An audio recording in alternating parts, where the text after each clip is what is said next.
Thank you very much, Pauline. And good morning to all of you, dear friends and comrades.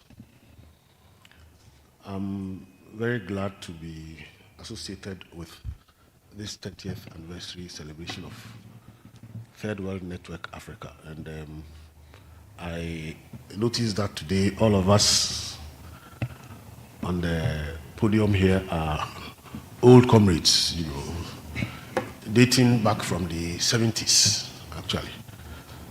So, yeah, it's there, and as for yeah, we go back even to school before we became comrades in the university as we worked together. Likewise, Rose, who I met in the late 70s, and also Charles, all of whom were activists with us in the student movement before we moved on to other endeavors. Third World Network Africa is really one of the most important non-state actors which has geared its work towards the integration of Africa. And we are happy to join you in celebrating your success.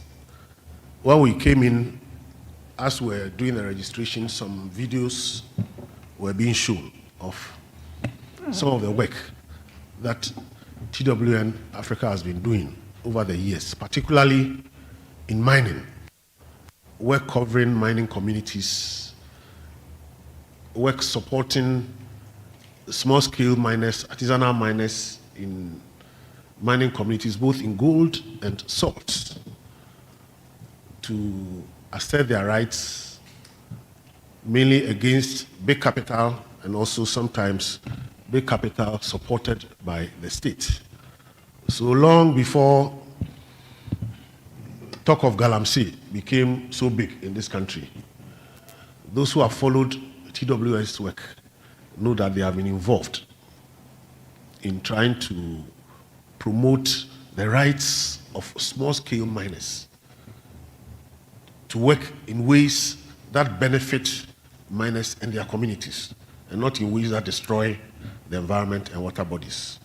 This fight is ongoing, and I would like to believe that now that there is so much public attention on Galamsey, illegal mining, we may join hands in various ways to address the challenges of mining in ways that actually benefit us in this country.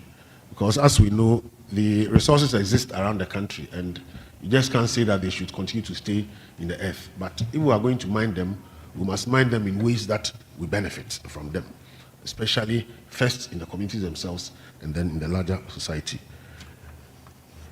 Pauline's introduction gave indications of the range of areas in which TWN has been engaged in trade and investment,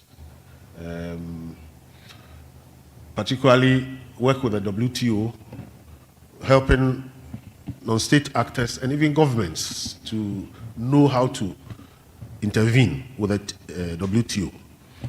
But also more recently, a lot of work on the African Continental Free Trade Area.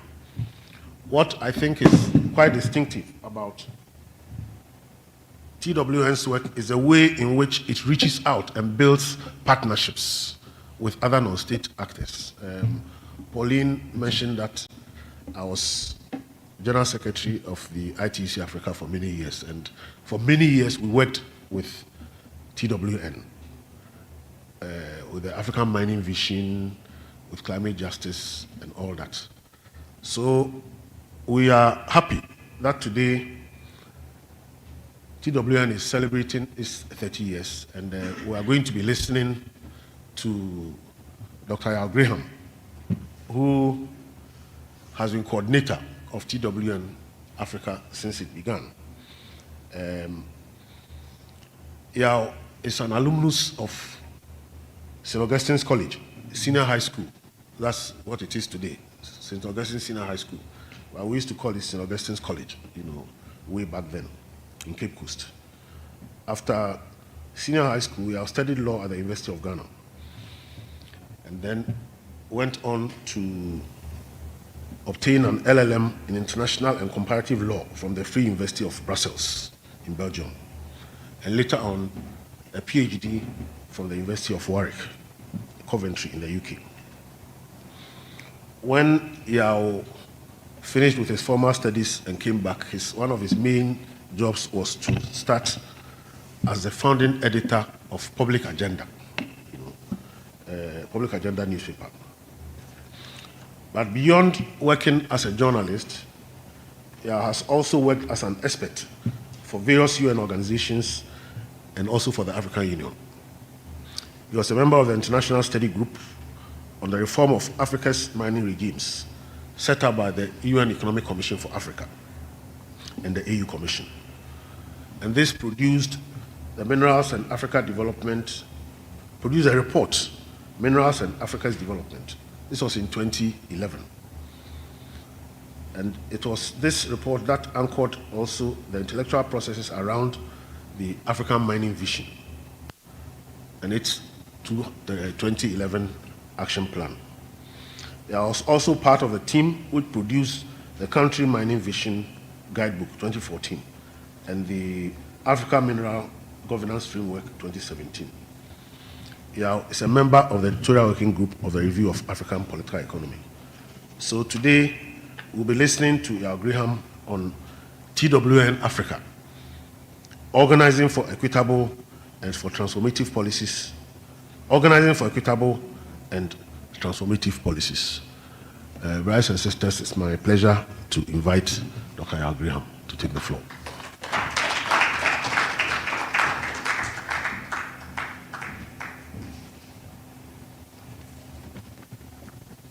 Good morning to all of you, and we say thanks very much for agreeing to chair this event.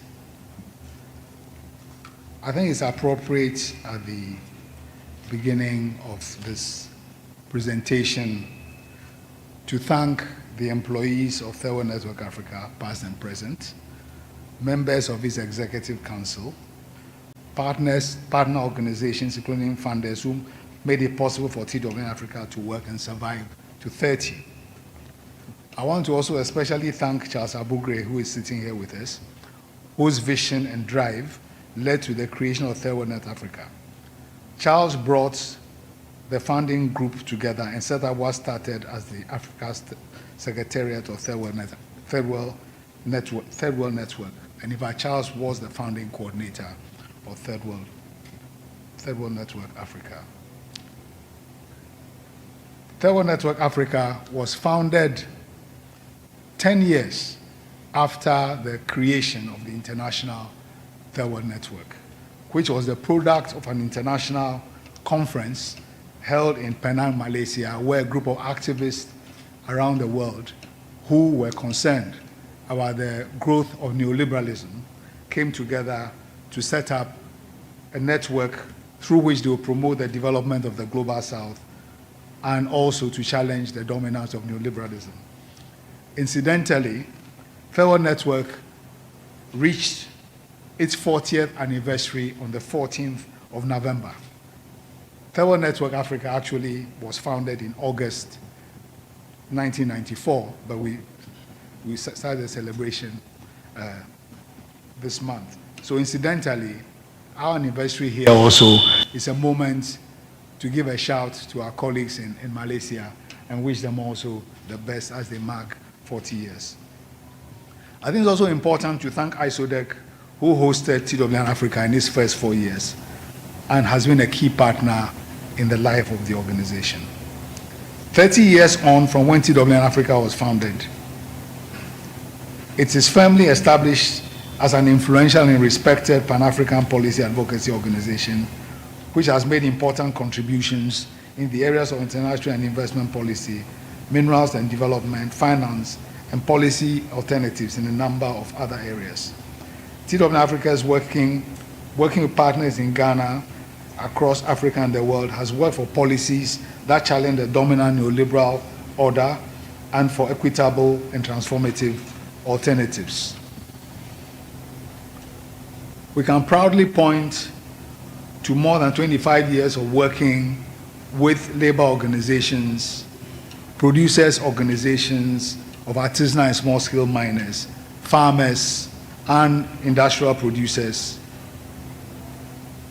to promote policies which challenge things that negatively affect them. In Ghana, mining-affected communities in particular have been a key part of the groups that we have supported and worked with. Currently, the most exemplary illustration of this problem that mining communities face is what is happening around the Adar-Songo Lagoon, where the government has, in a move of illegality and inequity, decided to hand over the whole lagoon to a party crony. That decision has been ruthlessly enforced with the use of state security operatives amidst widespread human rights violations. TWN-Africa has and continues to support the struggle of the Adar people against injustice. For more than a decade, TWN-Africa has championed an approach to illegal artisanal and small-scale gold mining in Ghana, which addresses the negative environmental consequences whilst also attacking the multiple drivers, including criminality of the high and mighty, alongside the livelihoods needs of the unemployed youth and impoverished farmers.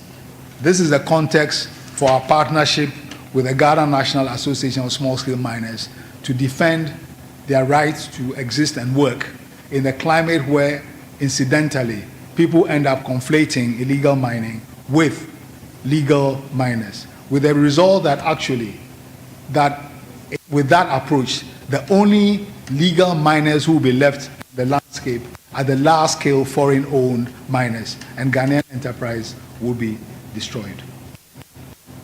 We are proud of 30 years, 3 decades of work on international trade and investment issues, stretching back to the first days of the World Trade Organization. TWN-Africa and its partners are engaged in building critical understanding among African citizens on the Africa Continental Free Trade Area.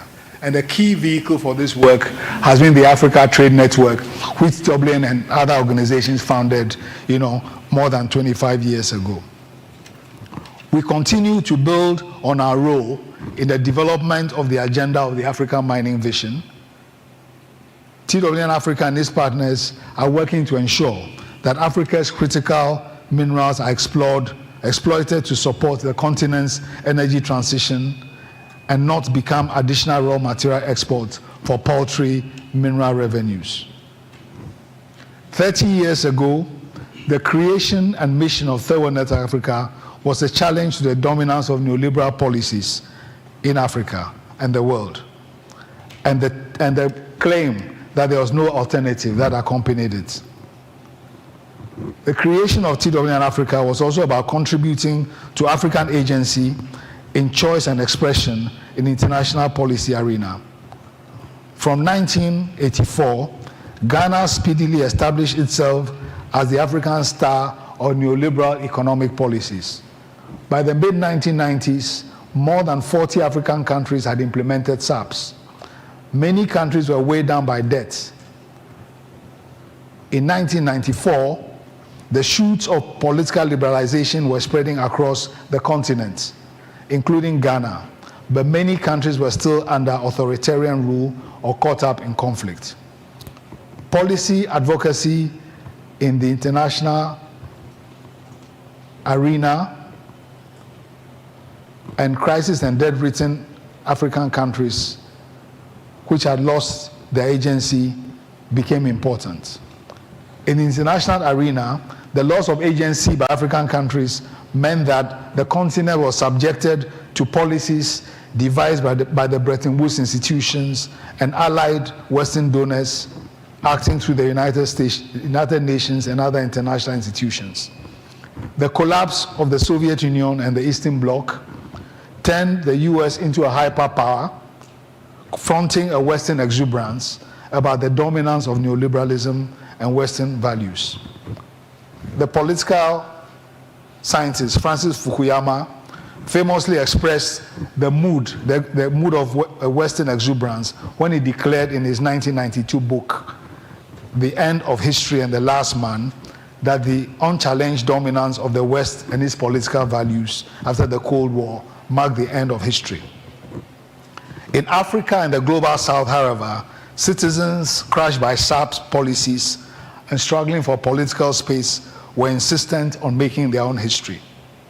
In its first years, TWN-Africa was an active participant in the global anti-structural adjustment movement for social justice and against globalization. That movement initially targeted the Bretton Woods institutions. In subsequent years, however, the issues of trade and investment also became a very important part of the concern of the movement. In subsequent years, after the SAP years, two policy arenas among those which were mentioned by my colleague Pauline became particularly important in the work of Third World Network Africa. These were the areas of international trade and investment and minerals and development, alongside an enduring interest in alternative African development models away from the structural adjustment and neoliberal framework. The creation of the WTO in 1995 gave a legal and institutional form to the neoliberal policies implemented under structural adjustment. Africa's international trade dependence made the WTO an important arena, even as most African countries did not contribute to its creation. Extractive resources represented an important part of Africa's primary commodity export dependence. The mining sector was also a key destination for foreign direct investment, expressing the logic of the benefits Western economies sought through the liberalization measures under structural adjustment.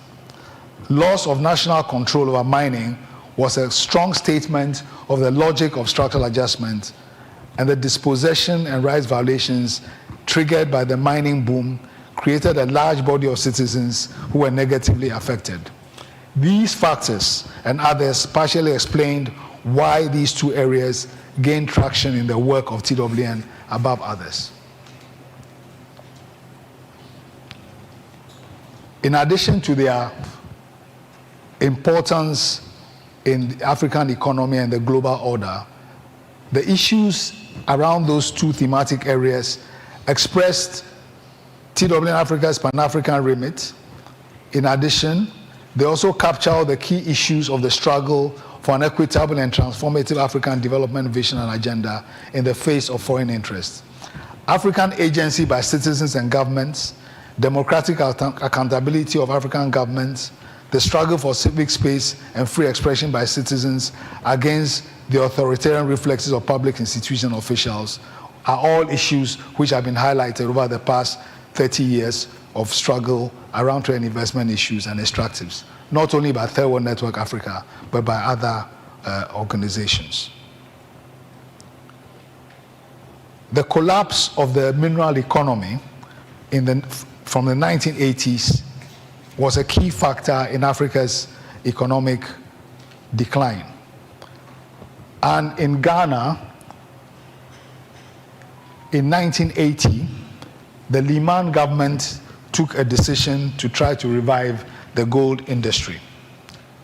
When the PNDC came to power and became a champion of structural adjustment policies, it played a pioneer. Ghana was a pioneer in the liberalization of the mining sector in Africa with the passage in 1986 of a law which opened up the space for foreign investors and proceeded also to legalize artisanal and small-scale mining in 1989.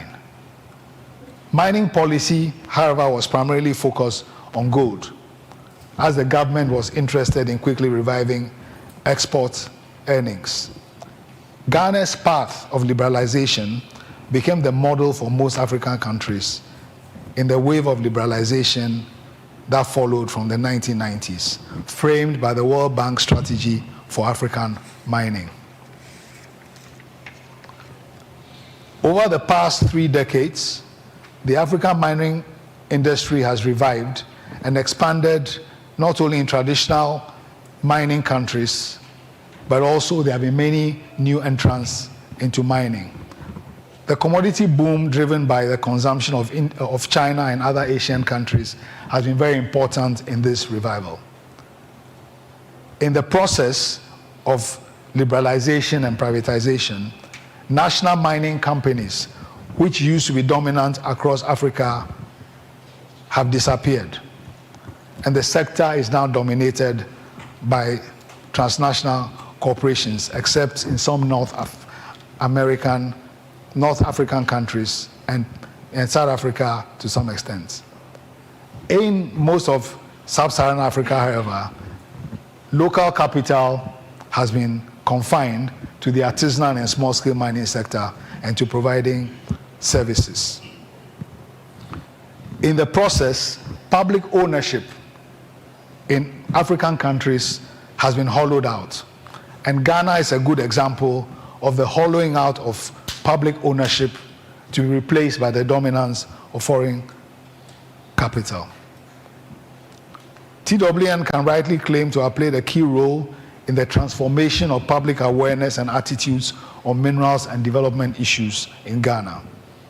Since the first wave of privatization and granting of new concessions to transnational corporations, official propaganda has focused on celebrating the amount of foreign direct investment coming in to the country and the prospects for earning revenue and foreign exchange from exports. Today, Ghanaians have a more sophisticated cost-benefit analysis of the role and contribution of mining. What are the impacts on those directly affected by mining projects? How much were their views taken into account in the decisions to grant the concessions? What is the actual cost benefit of these projects? What is the accountability of governments and foreign companies for the revenue and earnings?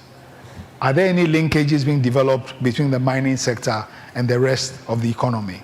These are some of the questions which have become routine in how people in Ghana approach the role of the mining sector.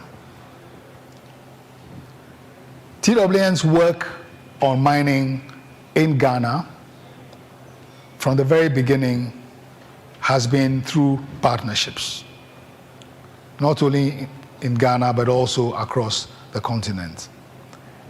In Ghana, the key partnerships in the formative period of the late 1990s was with a group of individuals and organizations who founded the National Coalition of Mining in 2001. WACAM and the Center for Public Interest Law were very key actors in that regard. The relationship with WACAM was key in connecting TW-Africa with the earliest victims of the new open-cast gold mining, which had transformed the Wassa West district around Takwa into the area with the largest concentration of open-cast mines in the world. We have to remember that before the 80s, gold mining in Ghana was largely underground. So there was a technological shift, which also had consequences in terms of the impact of the mining industry. In 2001, TWN-Africa published a seminal book on mining impacts in Ghana, titled Boom and Dislocation. We want to express our thanks to Professor Thomas Akabza, who led that research, because that was a signal moment in TWN's establishment as an analytical and advocacy authority in mining in Ghana.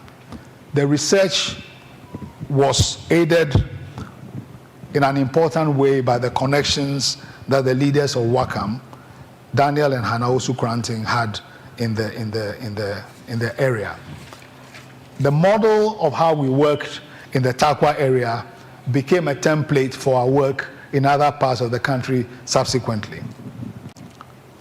Today, and as a result of what we learned from that beginning and which we have adapted, TWN has worked with and has supported the self-organization and expression of communities affected by mining all over the country, and also their voice and participation in national policy processes around mining.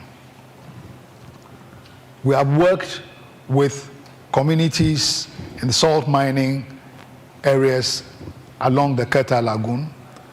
We have worked with communities in Ahafo around the Newmont mine. We work with organizations in the middle belt of the country on gold issues in Obuasi and other areas. And also, as the gold frontier has moved to the northern part of the country, we have also formed partnerships with organizations in that part of the country. Today, we can say that TWN has contributed to the emergence of a genuine network, national network of organizations with common purpose around about minerals and development issues centered around gold in Ghana. Gold is very important in Ghana, more than any minerals, partly also because government policy has focused on it, basically following the market logic that gold is the most sought after mineral. It's fair to say that the primacy of gold in Ghana's mineral sector is a result of the government following the lead of the investors, rather than deciding on a policy which prioritizes a minerals and development strategy, which therefore would have given minerals with greater utility more prominence. In a certain sense, if you look at the negative externalities of gold, a lot of waste material, large areas dug up, there's a lot of focus on Galamsey and its negative impacts, which is important. But in reality, the large-scale mines have actually also been given more than 1 million acres of prime forest and farmland. In fact, the first intervention that TWN and its allies made about the negative impacts of mining in this country was not around Galamsey, but about the pollution coming from large-scale mines and their effects on communities. And the struggles remain of mining-affected communities affected by the impacts of large-scale mines. So even as we worry about Galamsey, we should also be interested in the way in which the mining frontier is spreading, the gold mining frontier is moved all the way up north, and there seems to be a relentless commitment to mining gold wherever it is found. We need to ask whether it is possible, or is it not necessary, to think about gold within a larger framework which seeks, balanced outcomes in terms of how minerals are exploited, in terms of competition with other land use choices. I think there are a number of important issues which we need to pay attention to, alongside the question of impacts. There's the issue of the accountability of our governments and public institutions for how minerals, which are public resources, are used and exploited. There's been a de facto privatization of these minerals with very little accountability and an axis between governments and large-scale foreign companies in the exploitation of these minerals. There's also the question about the role affected communities play in decision-making about the siting and development of projects. The place of artisanal and small-scale mining is also an important issue. There's an overriding commitment in public policy to large-scale mining, so that even in areas where it's arguable that the strategy of prioritizing small-scale mining will be more beneficial in a developmental sense than handing things over to large-scale, seems to be out of the equation. And I think the issue of salt is a particular example. All over the world, small-scale salt producers are a very important part of the landscape, and also its role in rural livelihoods, income generation, and preventing rural-urban drift. These are factors even more important than the government's focus on revenue, which seems to be a primary driver of why it gives gives priority to large-scale miners. And I think the new issue of critical minerals and their role, critical minerals for the production of renewable energy. In recent times, there's been a lot of focus on lithium, but it's important to remember that actually, before lithium came, Ghana was already exploiting manganese. Ghana has bauxite, which produces aluminum, all of which are very important for the future of electricity generation and production. The debate has been around the lithium mine and the revenue that is going to come and so on. But it is important that, given the link between the energy transition and Africa's transformation, we begin to make even more urgent the discussions that we need to bring to bear on the critical minerals. And all these issues are framed by the fact that since 2009, the agenda of the African Mining Vision offers a framework within which a transformation of minerals and development policy can be undertaken.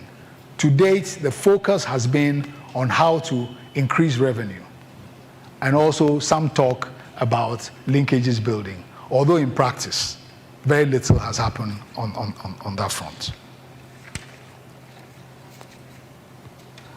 I want to move on and say a few things about TWN-Africa's work around international trade and investment issues.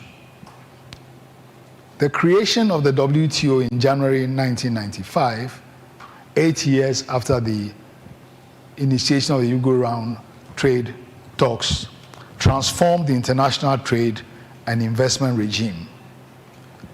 One of our old colleagues, the late Raghavan, described the WTO as coming like a thief in the night, because many countries who were subsequently affected didn't know what was actually unfolding. Many African countries did not actively play a part in the negotiations. But the liberalizing logic of the WTO has come to affect virtually all international trade and investment frameworks. So the pressures that African countries came under through the economic partnership agreements flow directly from the logic of the WTO. We in Third World Network and many others had the expectation that Africa's own continental free trade agreement would serve as a corrective to the effects of the WTO logic. However, as I will explain a bit later, this has not been the case. The FCFTA, sadly, is also infected with the free trade logic of the WTO template. Third World Network Africa was one of the first African organizations to engage with the WTO. We took the lead with others in the creation of the Africa Trade Network, which became the primary vehicle through which African organizations worked first on the WTO and subsequently on other trade issues, including, in the current period, the AFCFTA. TWN-Africa was an active player in key global moments in efforts by the Global South and other global activists to stop the expansion of the WTO. TWN-Africa and other Africa Trade Network activists were present in Seattle when the talks ran into crisis and the fissures in the WTO expanded. And critically, were also present in Cancun in 2003 when developing countries succeeded in stopping the expansion of the WTO.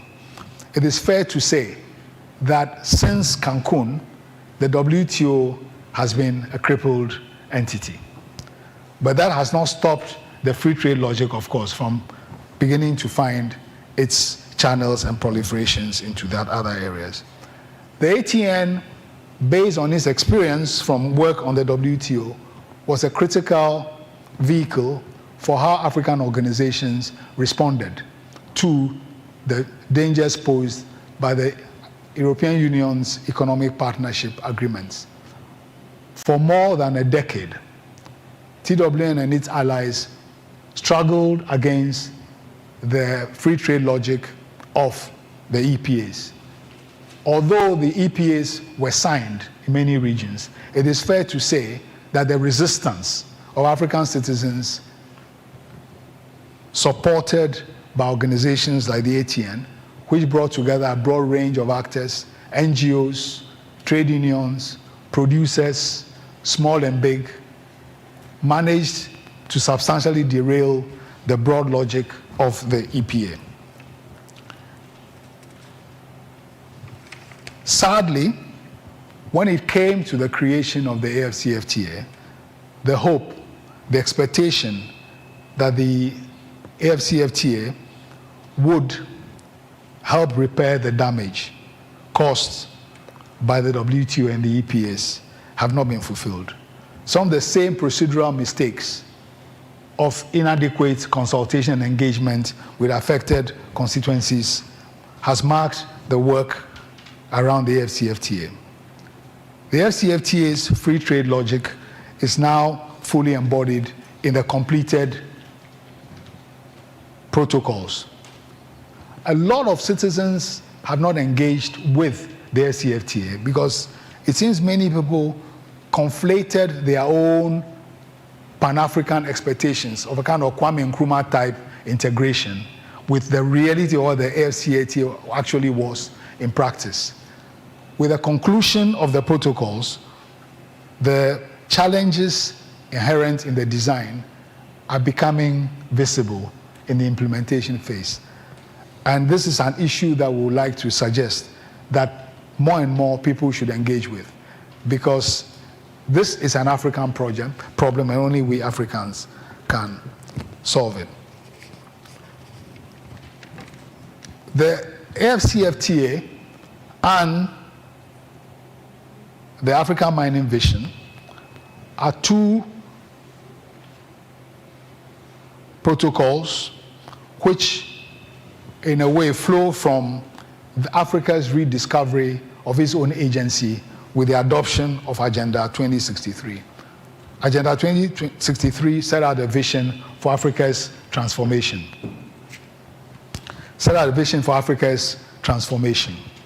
And under that, a number of things have been adopted.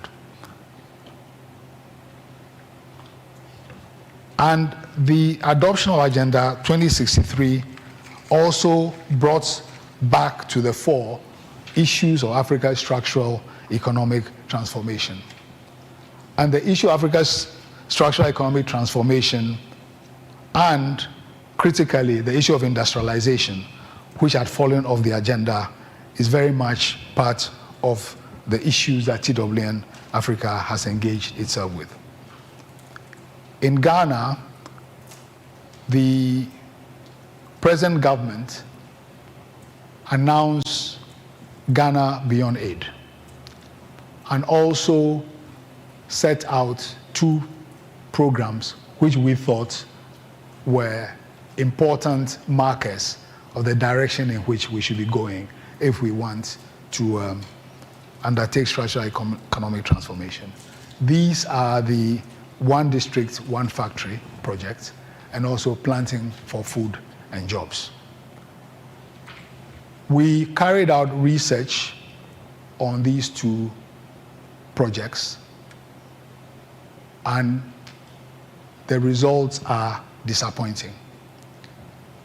The gap between proclamation, implementation, and therefore the results has meant that, as the researchers on the Planting for Food and Jobs concluded, that the Planting for Food and Jobs is largely one huge fertilizer subsidy program, which really has not been interested in the more fundamental questions facing the agrarian sector.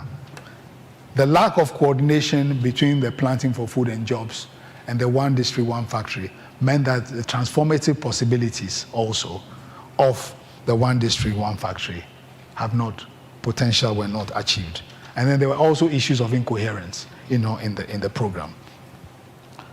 Today, Ghana, like many countries, actually, as a result of the commodity boom, even as there's talk about structural economic transformation, primary commodity export dependence has actually intensified.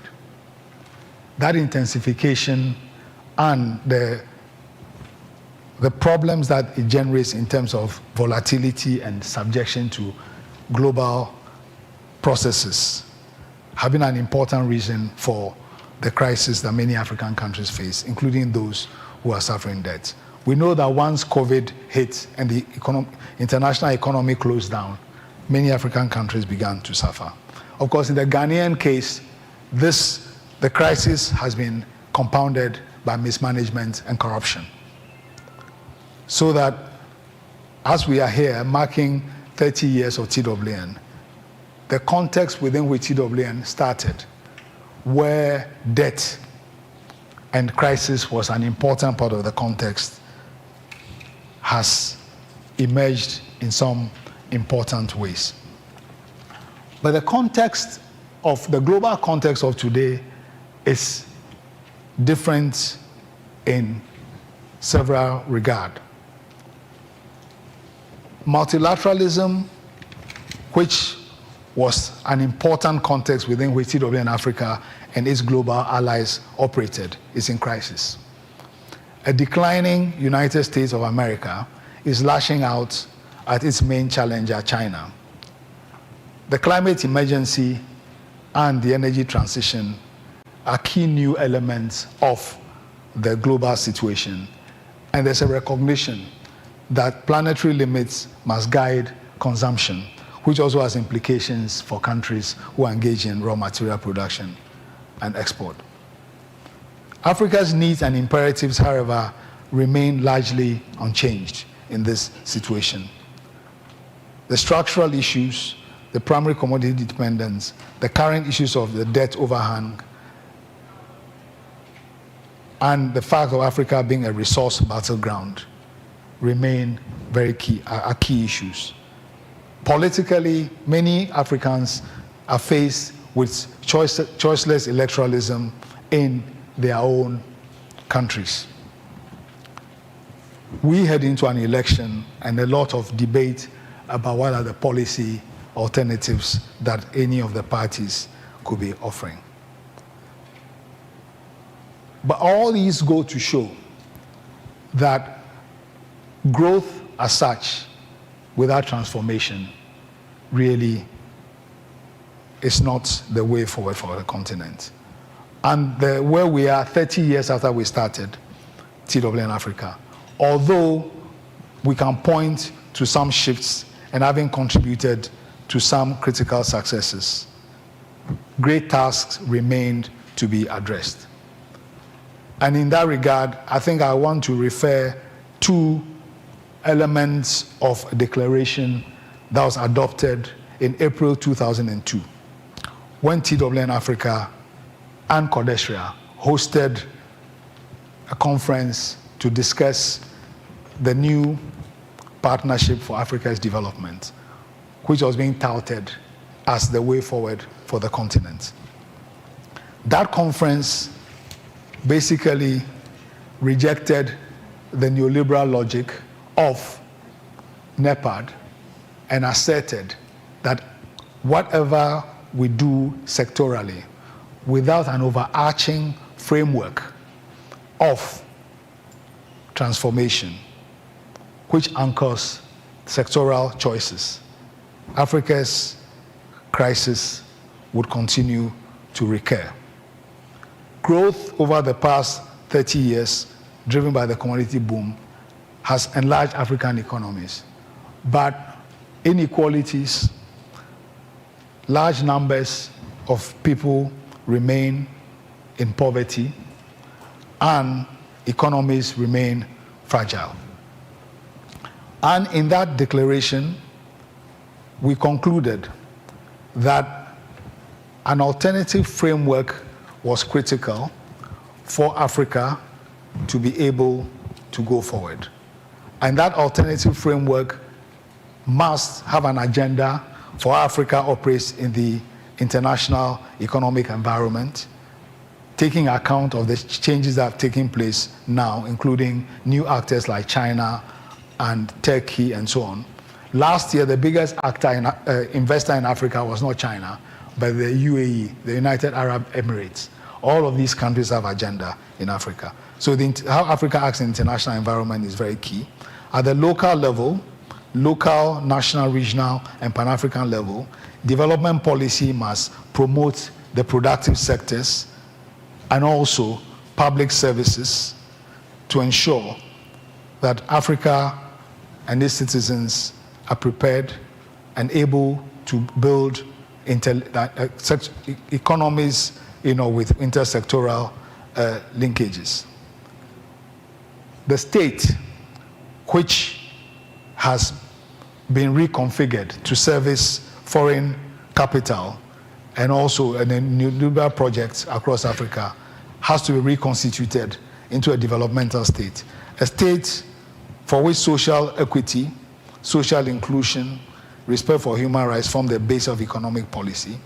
A state which actively promotes and nurtures the productive sectors of the economy, actively engages appropriately in the equitable and balanced allocation and distribution of resources among sectors and people, and most importantly, a state that is democratic and which integrates people's control over decision-making at all levels in the management, equitable use, and distribution of social resources.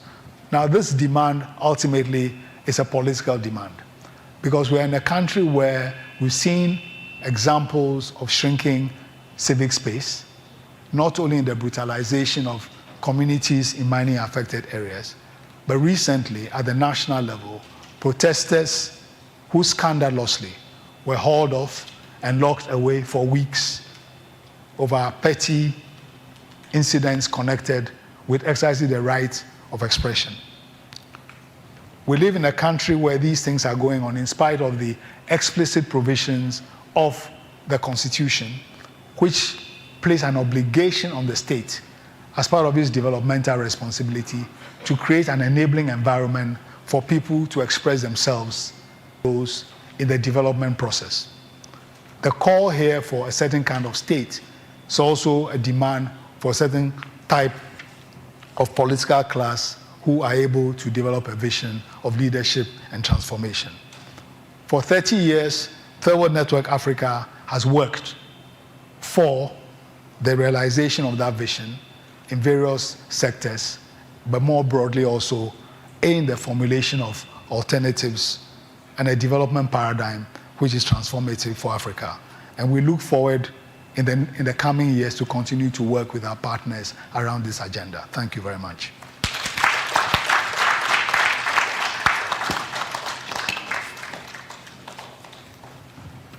Thank you very much.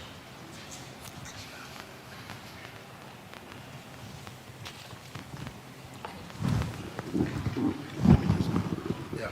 Thank you very much. Another round of applause for.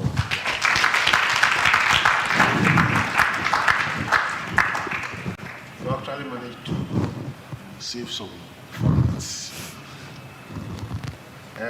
Before we open up for a discussion, we are going to have two discussants. And the first will be Dr. Rose Mensah-Kuti, who is the Executive Director of the Accra-based West African Regional Office of Abantu for Development, a women's rights organization which promotes women's rights and gender justice in policies in Ghana as well as in Africa and beyond. Abantu hosts the Women's Manifesto Coalition and the Gender Action on Climate Change for Equality and Sustainability, both in Ghana. Rose served as a convener of the Network for Women's Rights in Ghana, NetRight, in 2005 to 2009, and also provided leadership for the development of the Women's Manifesto for Ghana in 2004. As those of you who know the Women's Manifesto will know that it's a living political but non-partisan document that outlines key issues of concern to women and makes demands for addressing them. Dr. Rose Mensah-Kuti holds a PhD in Gender and Energy Studies from the University of Birmingham, the UK. She also holds a master's degree in development studies from the Institute of Social Studies, the Netherlands. She attended the University of Ghana, Legon, where she had her first degree, and also from where she holds a graduate diploma in journalism and mass communication.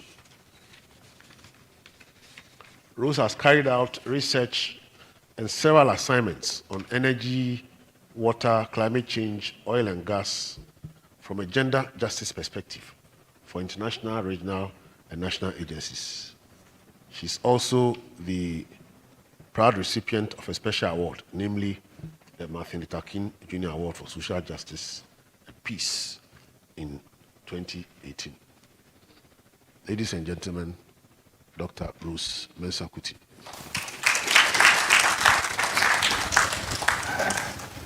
Okay, see you there. See you after the event. Yeah, I don't like that.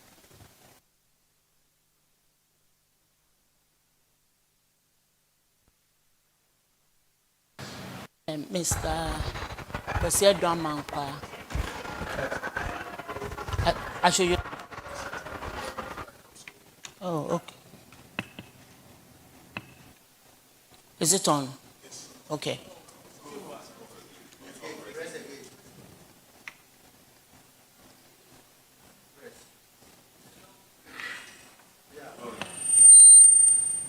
It's okay now? Okay. So thank you very much, Mr. Kwesi Mankwa.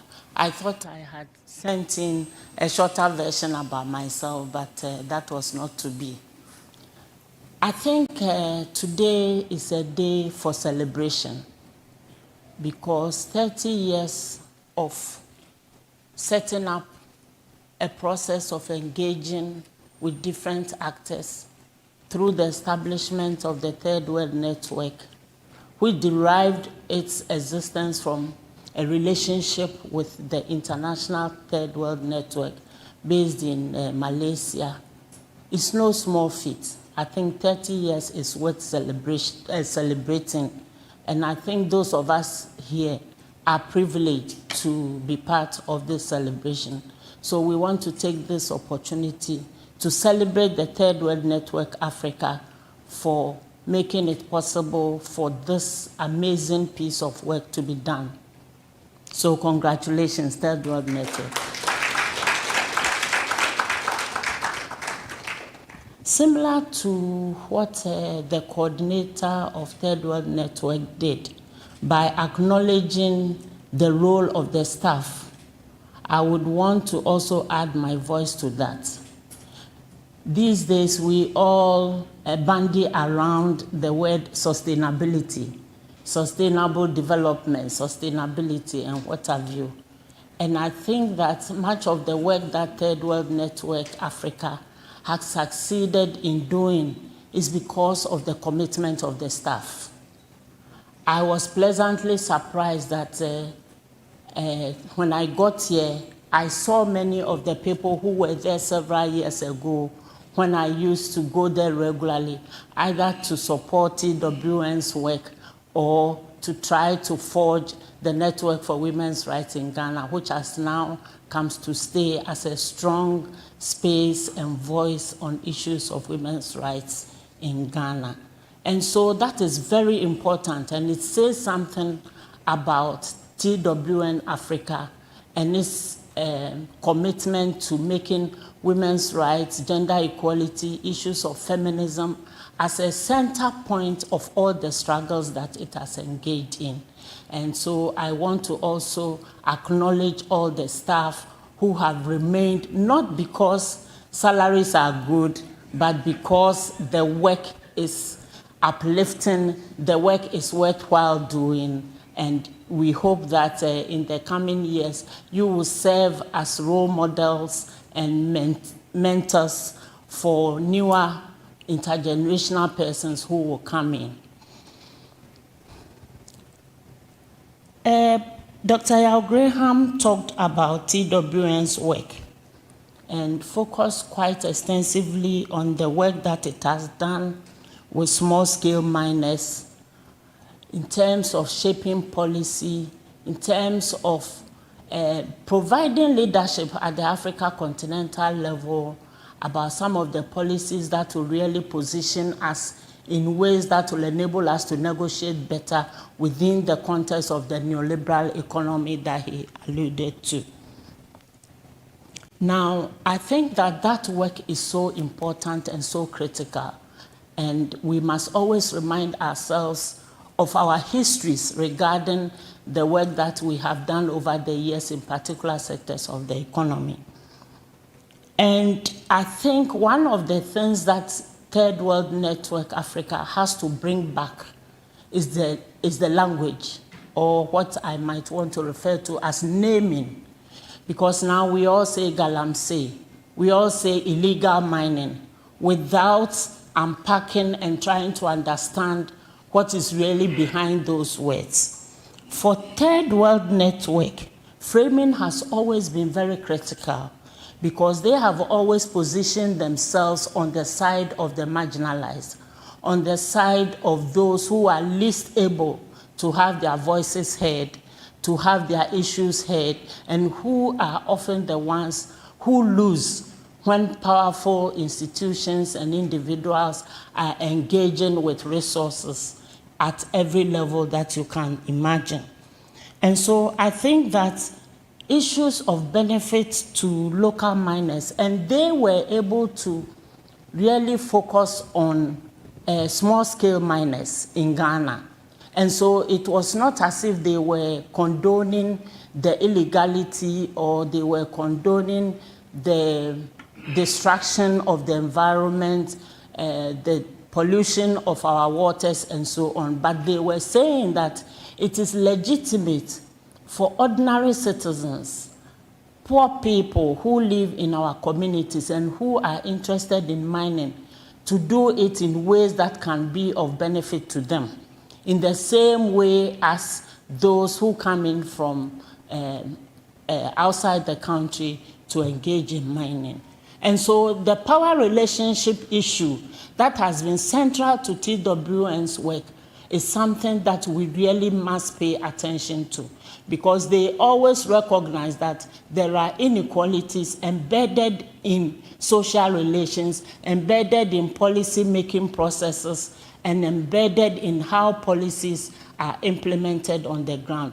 And they position themselves to interrogate these kinds of unequal power relationships so that they will always be on the side of those who are least able to benefit from such processes. And I think this is the stance or the ideology that has formed the basis of the work that they have done. And so if you take issues of trade and investment, particularly in relation to the World Trade Organization, this is exactly what they have done, looking to Africa's own interests, looking to national interests, and also citizens' interests. And when I talk about citizens, I'm talking about women, persons with disability, all the people who are least visible when we are thinking of our societies and how we are able to engage with policies and also the resources that are available in our context.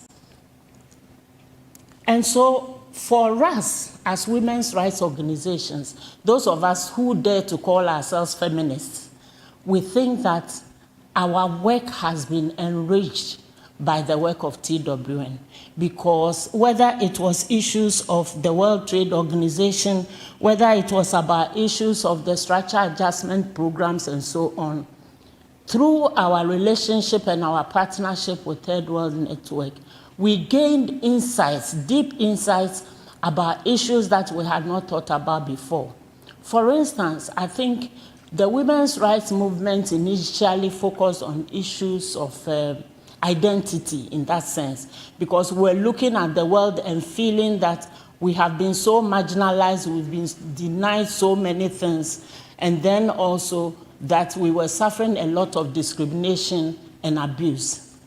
But the shift came when we realized that actually we are knowers, and that we can also make a case about how we know what we know and how these issues must be factored in public policy and in all decision-making processes across the globe. And that is how our association with TWN-Africa has really gained us such recognition in this country, where we have a range of organizations that are members of the Network for Women's Rights in Ghana, where we are able to articulate the issues of concern to us, as for example, the ways in which we engage with the HIPIC issue and came up with programs and policies and alternatives that can really help us as women of Ghana who are usually marginalized and who experience inequalities in ways that is particularly gendered. Talking also about partnerships. So the Network for Women's Rights in Ghana, Third World Network was our second host. Initially, the idea was that we ourselves as women's rights organizations will try to host the network for a period of 2 years per organization. So the network started from the Gender Center, headed by Mrs. Kukapia. And after the 2 years, all our organizations were not strong enough to host the network. And so TWN offered. And at that time also, TWN had also supported the women's organizations, especially those of us who were a little bit at the forefront, to conduct a study where we were looking at the platform for action, the Beijing platform for action. And it is quite coincidental that next year is actually 30 years of the platform for action. And for Third World Network to be celebrating its 30 years, that it was able to hold our hand even at that time. So we conducted the study. Professor Georgie Chikata was the lead researcher, and some of us were also part of it. It was a continental-wide study. So we looked at institutional frameworks or machineries for women, because different countries had adopted different machineries to look at the issue of women. And we saw that depending on the kind of structure a country put in place, it had particular outcomes. But the general outcome was that these were just institutions that were set up, but were not fundamentally looking at issues of transformation, looking at issues of what women bring to the table, and trying to right the wrongs that have been done over the years for women. And so that even helped us. When the Ministry of Gender was being set up, we used that study to interrogate why that's kind of structure. But over time, we have just come to accept the ministry, and we are working with it, even though we did not initially think that that was the best way to deal with issues of concern to women. So I just want to underline that fact very strongly. And fortunately or unfortunately, the Network for Women's Rights in Ghana remained at TWN, because all of our organizations were always saying that we were not ready to host the network. And initially, Third World Network actually supported net rights to a point where we were becoming extremely dependent in terms of even looking at help supporting us to prepare our accounts and so on, free of charge and all of that. But over time, we became independent. We are still housed in TWN-Africa, but many of all the processes, even though we partner with each other to do pieces of work, the Network for Women's Rights in Ghana is now completely autonomous, even though we are housed in Third World Network Africa. And I think this is an important model that we can all try to learn from and improve for other sectors or other organizations that do work that is so transformational. It is a very good model, hand-holding, making sure that some of the critical issues that are important to us as African people, we get organizations that are there, that are stronger, and then they hold you, and then you become independent, and then you also become a strong voice in the society. About several years ago, I had an engagement with one development organization, and the person, the head of that organization said, it is very important to have strong African institutions that will articulate the issues that are of concern to us, and that will be able to stand the test of time and be able to challenge the neoliberal economic framework, transnational corporations, and what have you. And I think TWN has proven that, and it is very important that it has. And then we have the women's rights organization that it has hand-holded, also becoming a force to reckon with. I can assure you that there is no policy discussion in Ghana today where the Network for Women's Rights in Ghana is not consulted. And of course, our views are not always taken, but our stance resonates with the stance that TWN, should I say, trained us on, and we are still at it. We are still at it. We have not compromised on our positions on inequalities, on our position on fairness, on our positions on inclusiveness, and what have you. One of the areas where perhaps Dr. Yaw Graham didn't speak much about is the publications. I think TWN is very strong on its publications. They have a magazine called Resurgence, and then they had one on Third World Africa Agenda, of which those days when we were younger and we were full of energy, we used to write and contribute to those. We are not doing it anymore, but I think we need to work much more on the intergenerational thing so that the younger people will take an interest in this.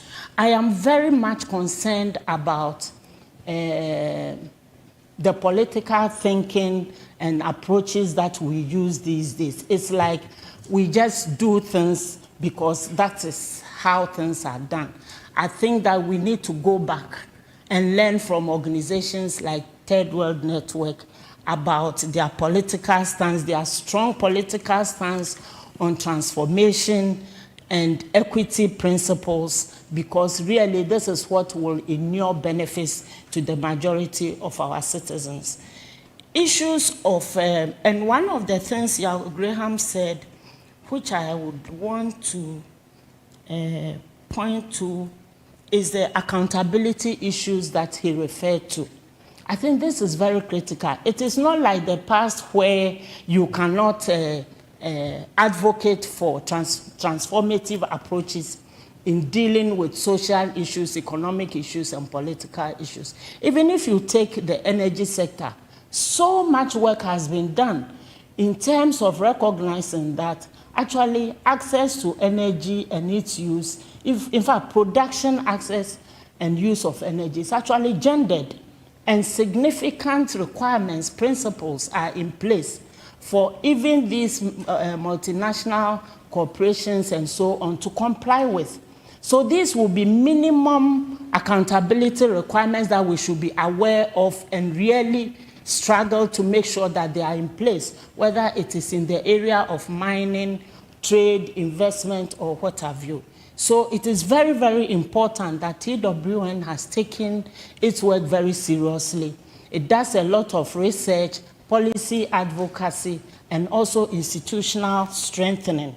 I think institutional strengthening is actually one of its core achievements, because I talked about the staff, and I talked about the fact that there are very few heads of organizations in Ghana here who will call themselves coordinator. I think coordinator is usually referred to lower level staffing, but Yaw Graham has kept this title since inception, and I think it's important.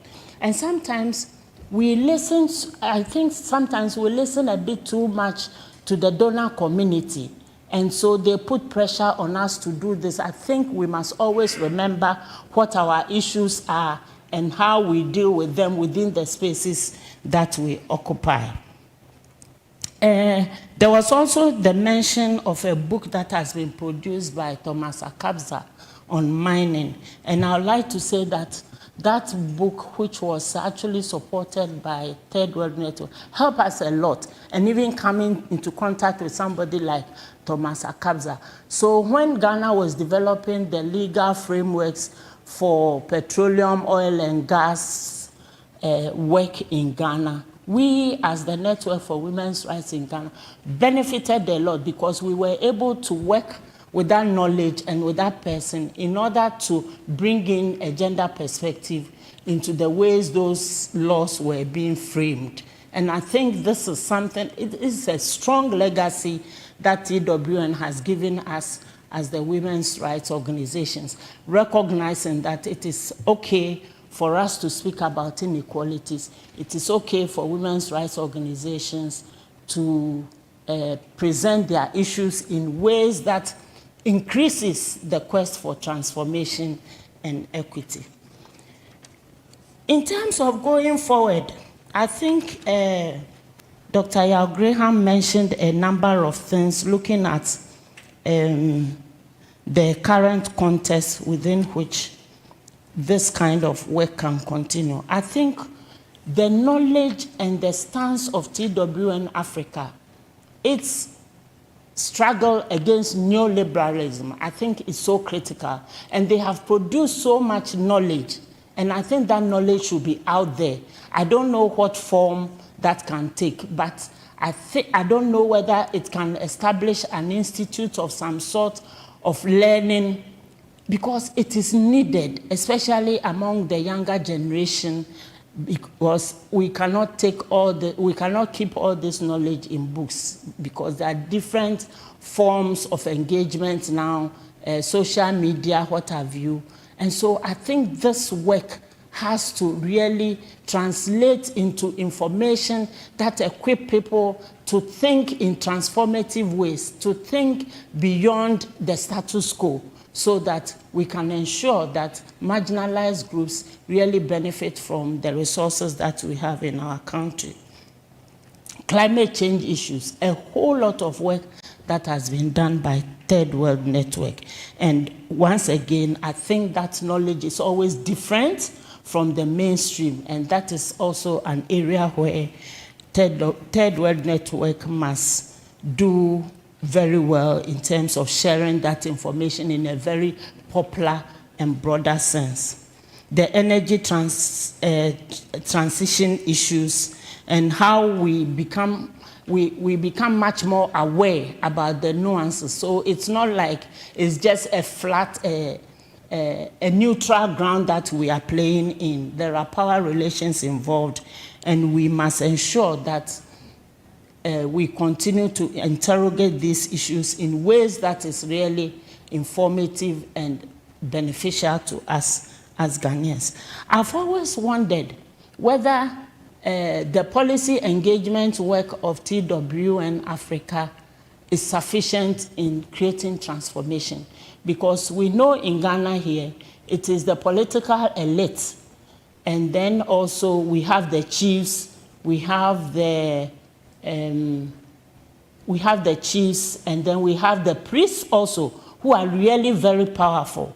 And even though TWN-Africa engages with all of these different groupings, I am wondering how far TWN-Africa can go again from this time on to bring the transformational agenda and the equity agenda in a way that actually infuses our country with alternatives and with ways of making sure that there is real transformation and that all citizens benefit from the resources that we generate in this country. So I think I'll just end on that note and thank you once again.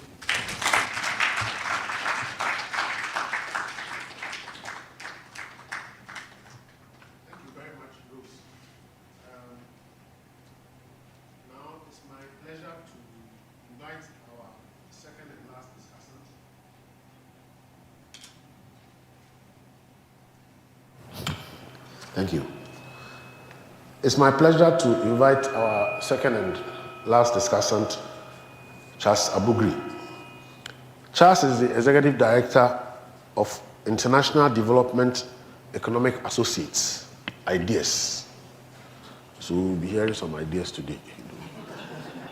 Charles has been active in the civil society space in Ghana at Pan-African level and globally for decades. Nationally, he has catalyzed, contributed to, or co-created several civil society organizations, networks, coalitions, and campaigns, including ISODEC as an Integrated Social Development Center, the Third World Network Africa, the Center for Public Interest Law, the Ghana National Education Campaign Coalition, the Northern Ghana Network for Development, the Alliance for Reproductive Health Rights, CD Finance Foundation, which is a microfinance institution, and the National Coalition Against the Privatization of Water, among others. And at the Pan-African and global levels, Charles has been active in the Tax Justice Network, as well as the Trade Justice Movement, Jubilee Debt Coalition, among others. Charles is currently a development consultant and co-convener of the Foundation for Transformation of Marginal Areas, Tama Foundation Universal. Charles Abugri is a development economist by training. Ladies and gentlemen, Mr. Charles Abugri.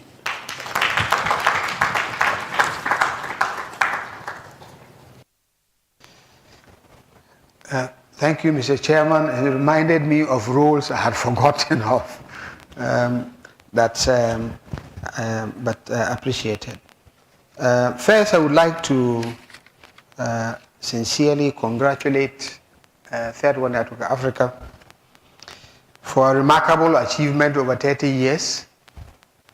I left Third World Network Africa more than 20 years ago, so I have had little to do with its transformation to date. It's a household name across the continent. Third World Network Africa is a household name globally when it comes to matters of trade, finance, climate, and minerals.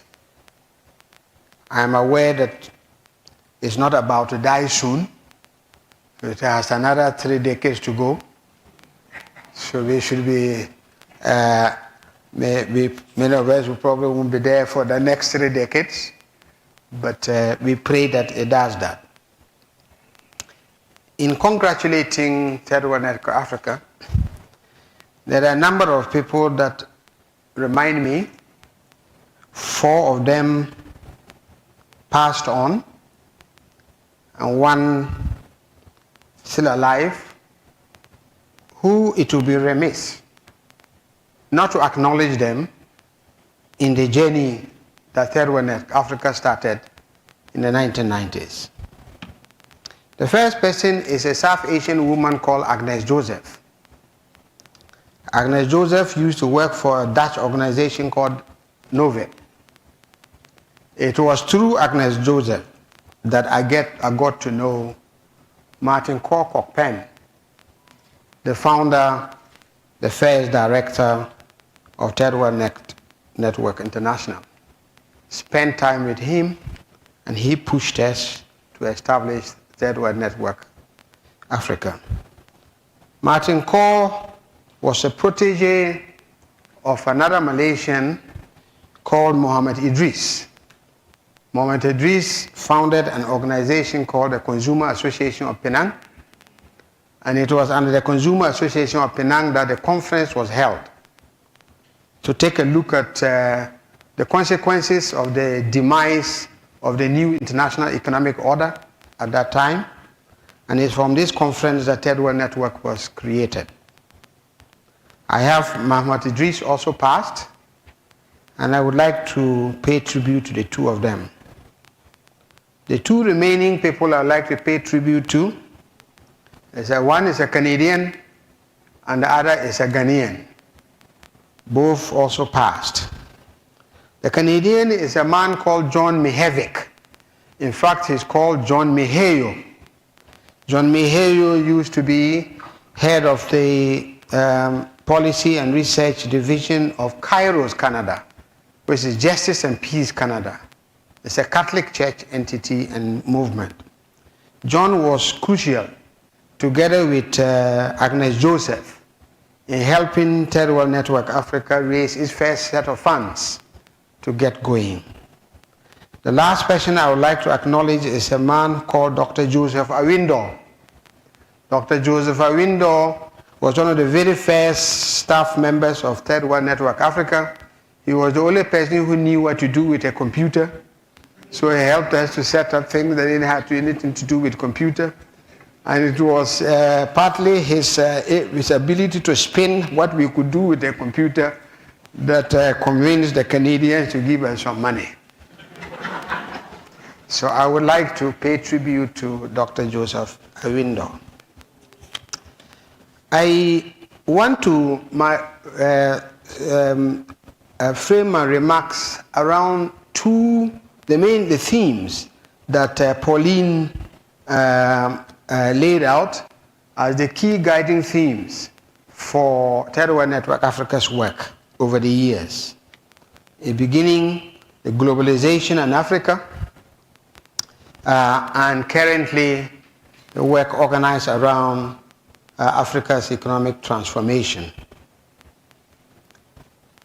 Now, the context for the initial theme, globalization and Africa, has to be understood by the theme globalization Africa has to be understood by the context, the global context at that time. The 1990s was the third development decade of the United Nations. The first development decade of the United Nations was 1970s. It was in the 1970s that the concept of development, the support of developing countries, emerging out of colonization, became a prominent theme of the United Nations. It was in the first decade that the idea of development assistance and the commitment of developed countries to commit 0.7% of their GDP to support development, it was in this first decade conference of the United Nations that this concept of development assistance and the commitment of developed countries came into being. At that time, the metropolitan countries needed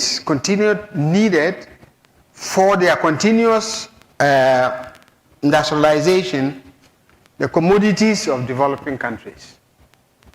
This was the time that they were willing to make some concessions, including allowing commodity agreements to be established as a framework by which they could have a stable access to international commodities at stable prices in exchange for some sweetness. They recognized then that to expand commodity production, developing countries needed to invest in infrastructure, roads, railways, water systems, and so on and so forth, to expand the commodity production base. And so development assistance aid at that time made some sense to them. Fast forward to the third development decade of the 1990s. At that time, the metropolitan countries still were exporting countries. So the United States was still exporting machinery and equipment, but also food. Europe was a major exporter of finished goods and equipment, especially consumer goods. This is the context in which opening markets in developing countries became a central part of the interest of metropolitan countries. This was when they were pushing the WTO. And the singular interest was to open markets in developing countries, especially the large and middle income countries like India, China, and so on, Brazil, and the rest of it. For commodities, they had already established a dominant control over primary commodities, but it was the bigger markets they were trying to push.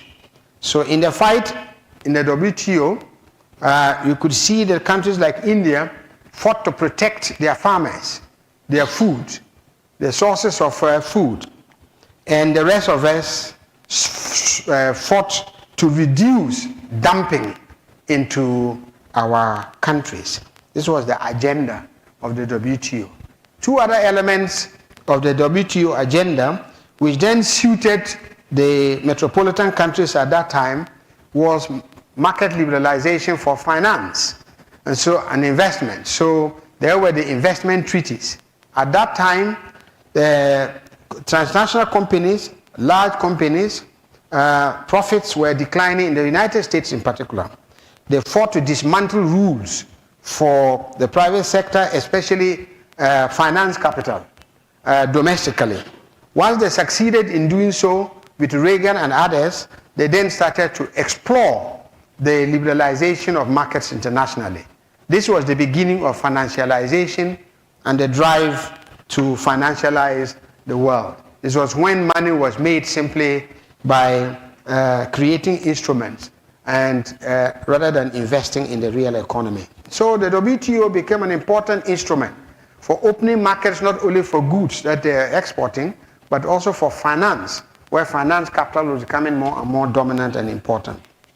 So let's fast forward again. And it's in this context that in the 1990s, the real capital from the metropolis for the countries like ours, Ghana, commodity producing countries, what they were interested in was to take over the minerals and to take over the bits of the economy that still had some profits in them.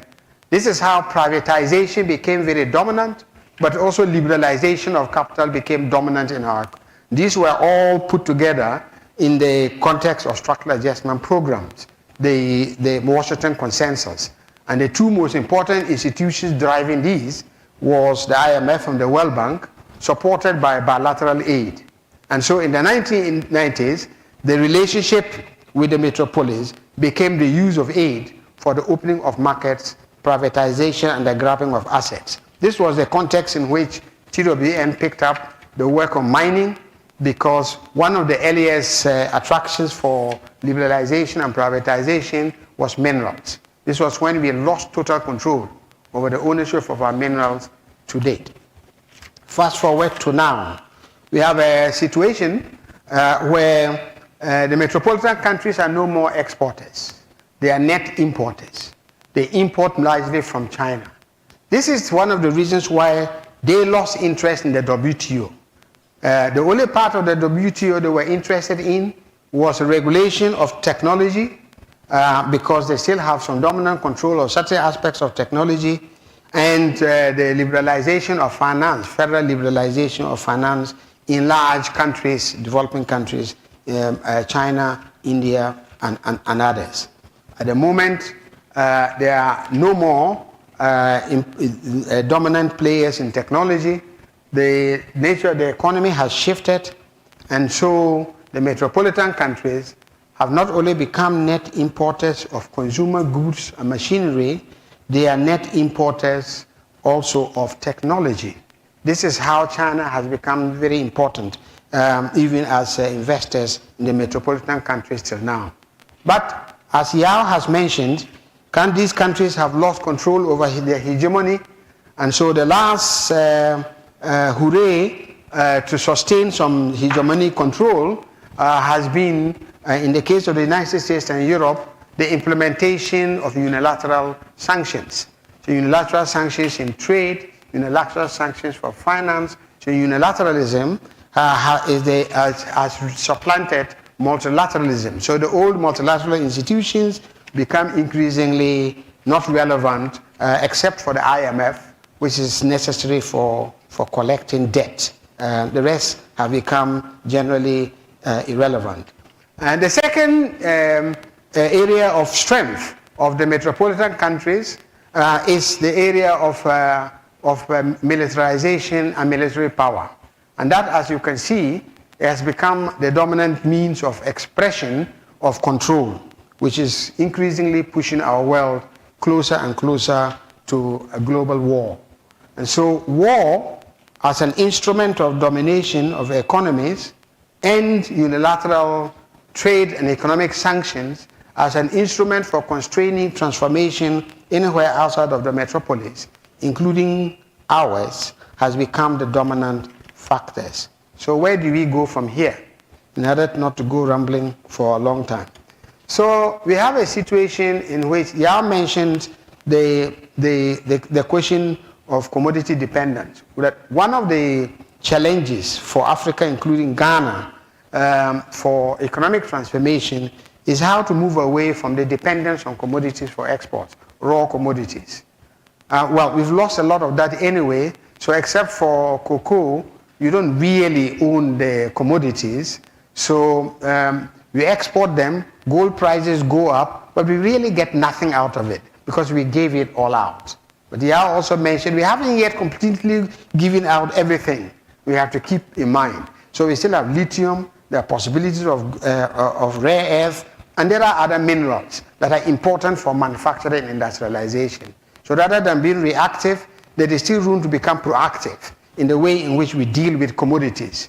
And perhaps we should stop giving out our natural resources in the name of attracting foreign direct investment. But that's a debate that has to be done.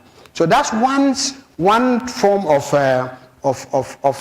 dependence, a dependence on the external market for the export of raw materials. There is a second dependence, and that is dependence on the foreign market for the import of food. So if you look at the import bill, we now exceed over $1 billion in the importation of food to feed ourselves in this country. That's not only a sovereignty and security question, it's really an economic suicide to have land, resources, poison them, refuse to invest in feeding ourselves, and depend increasingly on the import market. That's the second area of dependence we must address. The third area of dependence we must address is the dependence on energy. So we have gas, we have crude oil, but we actually are net importers of petroleum.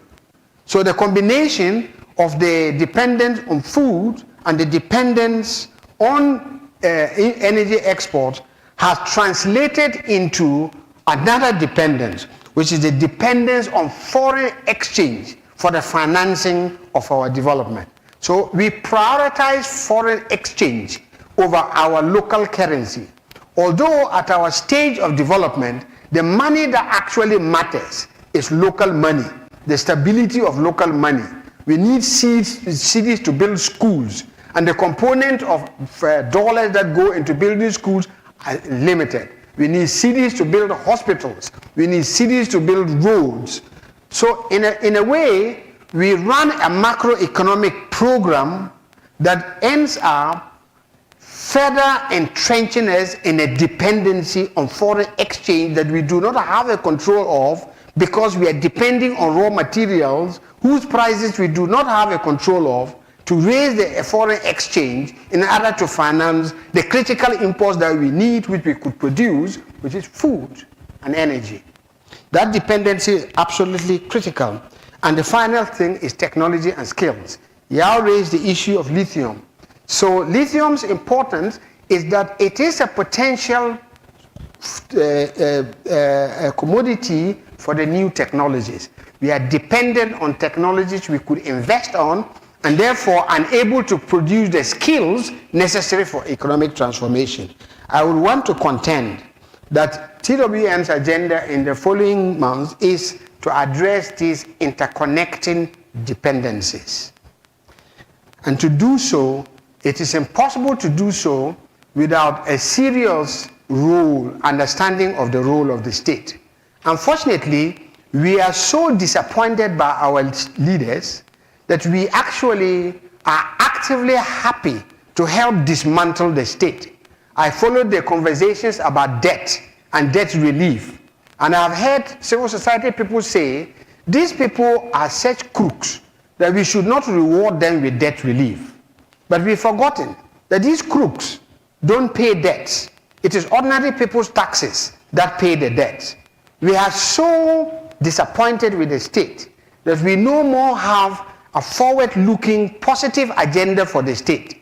Without a positive agenda for the state, these multiple transformations are impossible because there is no historical evidence of transformation outside of an active role of the state. Thank you very much, and I wish TWN Network Africa a very 30 years.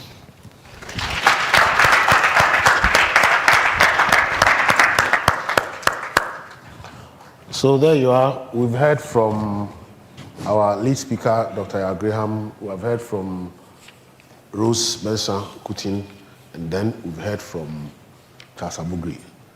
So now I would like to open the floor for a conversation, comments or questions, which our panelists will happily respond to. We will first take maybe a round of 5, and then so we'll go on for about the next. I'm going to have a break.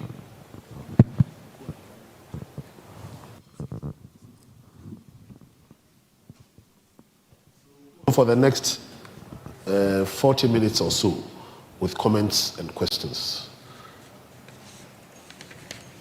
Yes. Yes, you, please. Thank you.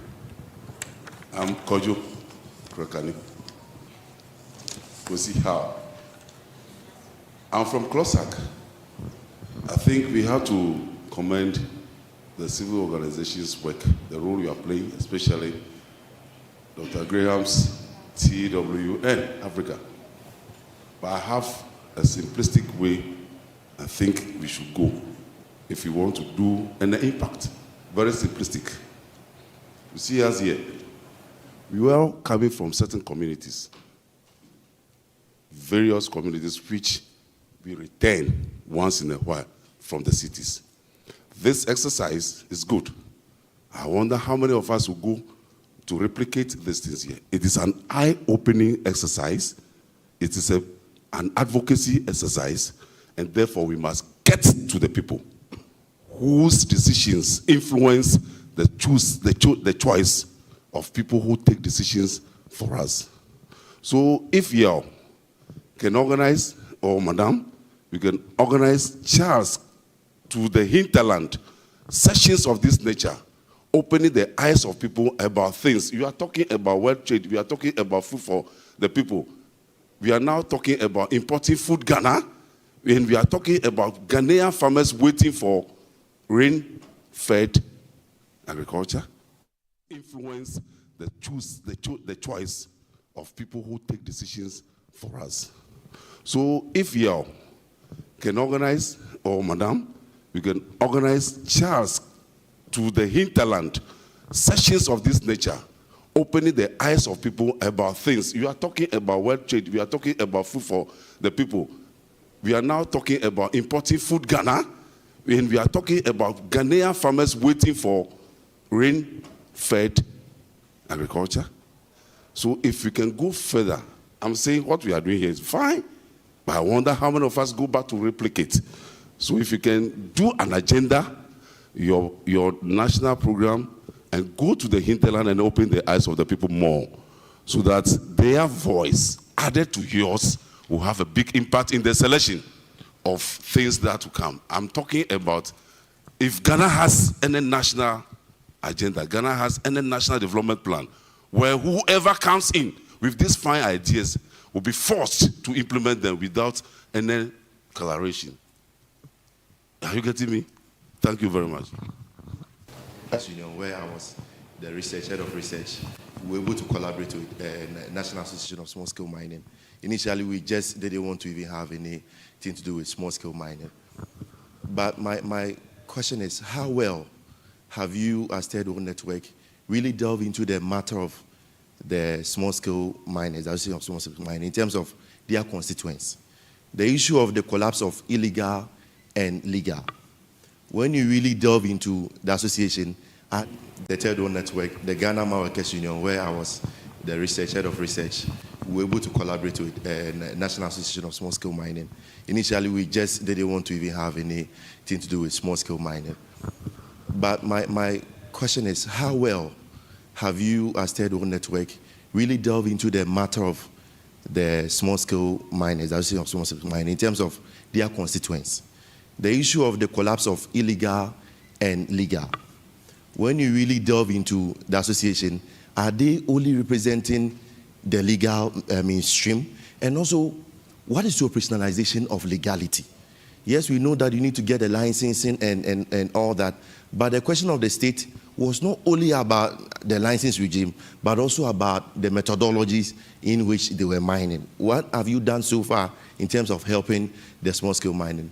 And then to Dr. Rose, one of the issues we are really struggling with our work with small-scale mining with industry, although we are working together under our innovative program, is how to really ensure gender mainstreaming or inclusivity within the work of small-scale mining. The issue of patriarchy and social reproduction rules not really taken care of within the small-scale mining. The issue of sex for work, toxic masculinity within the small-scale mining framework.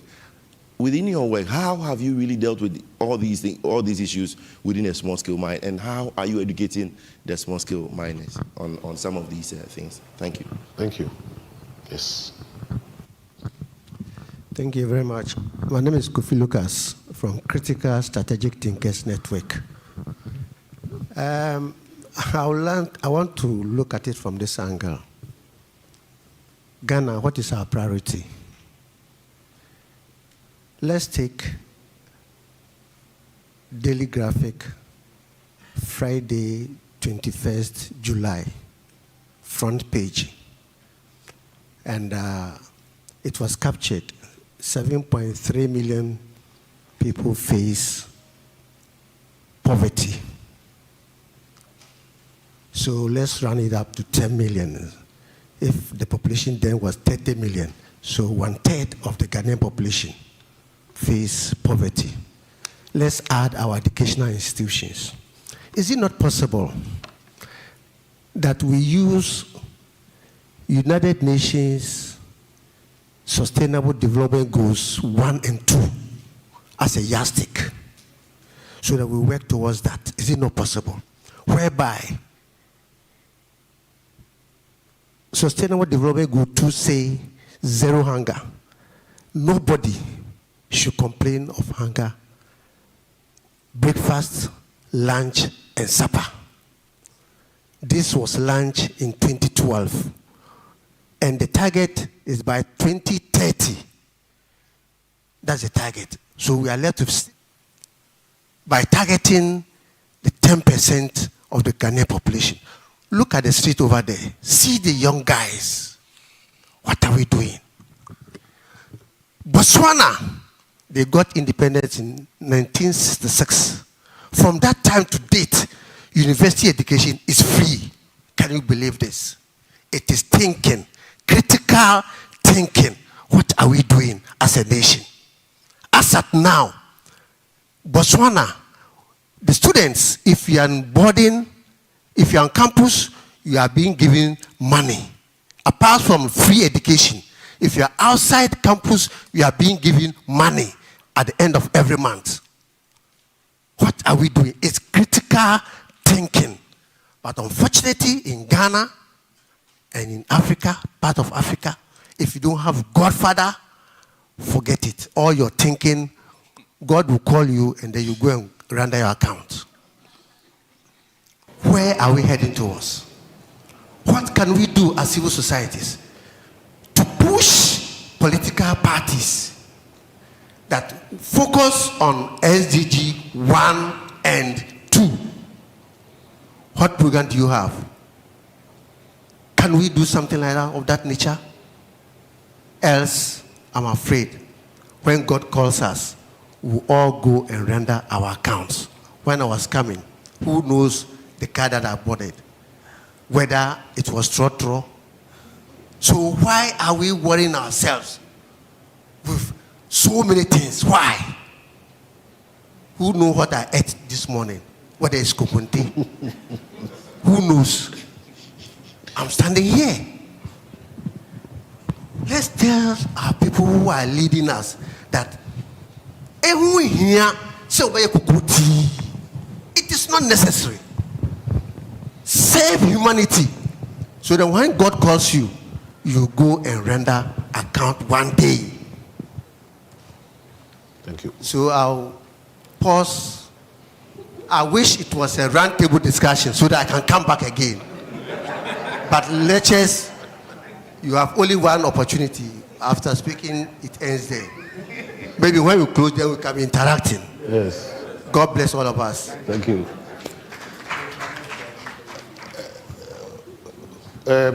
This one first. Yes, this woman here.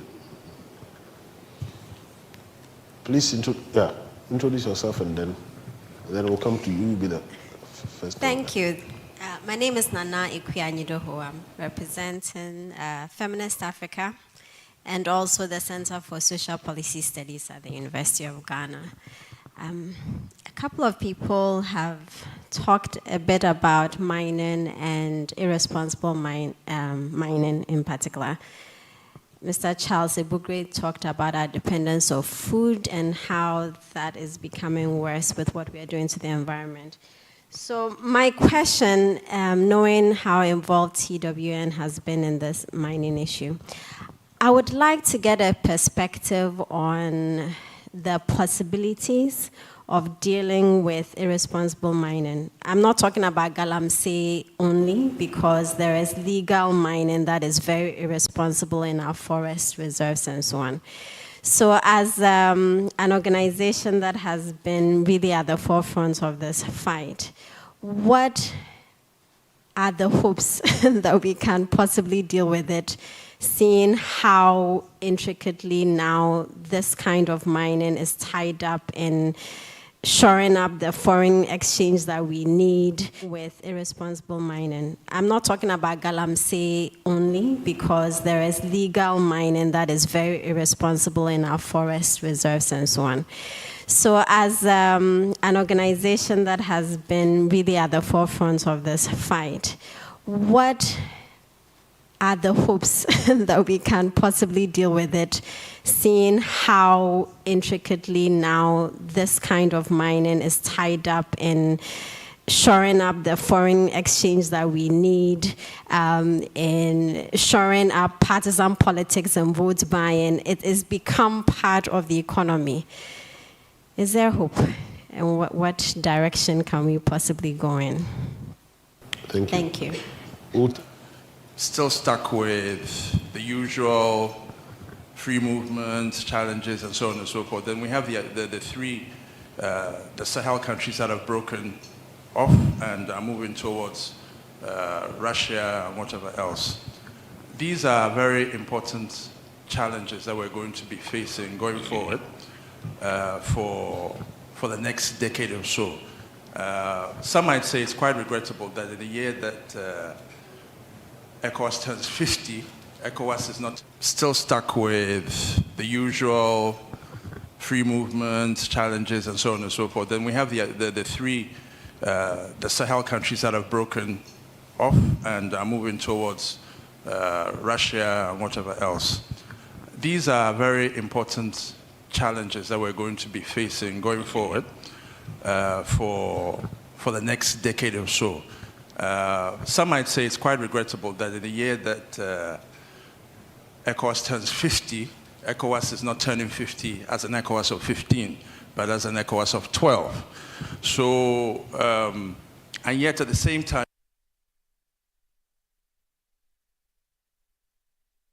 progression in East Africa, because of the challenges with Kenya, Somalia, whatever else, and so on and so forth. There's still challenges with free movement, but West Africa continues to be the leader, despite the challenges that we have with existential crises coming from the Sahel and so on and so forth. What is TWN's position on, or how is TWN positioning itself to respond to some of these challenges? Because an ECOWAS of 12 with the new Association of Sahel States and all these different configurations are new threats that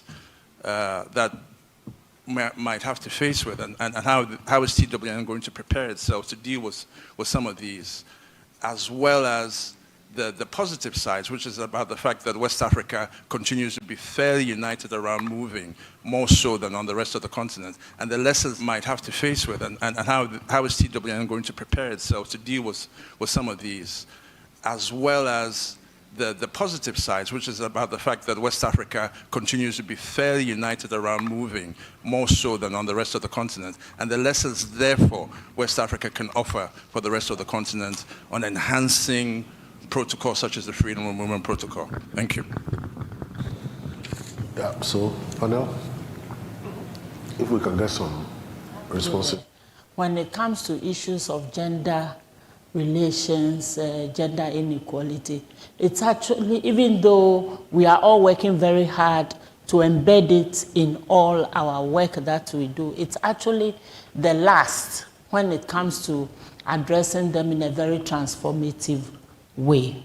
Indeed, when it comes to resources for the work that we do as civil society organizations and so on, it's actually the first cut. When resources are scarce, the cut goes first to the work that is done on gender equality issues. And so it's a long-term journey of the transformative journey. It is the long-term one, but at the same time, the ways in which we work has also kind of impacted on the outcomes.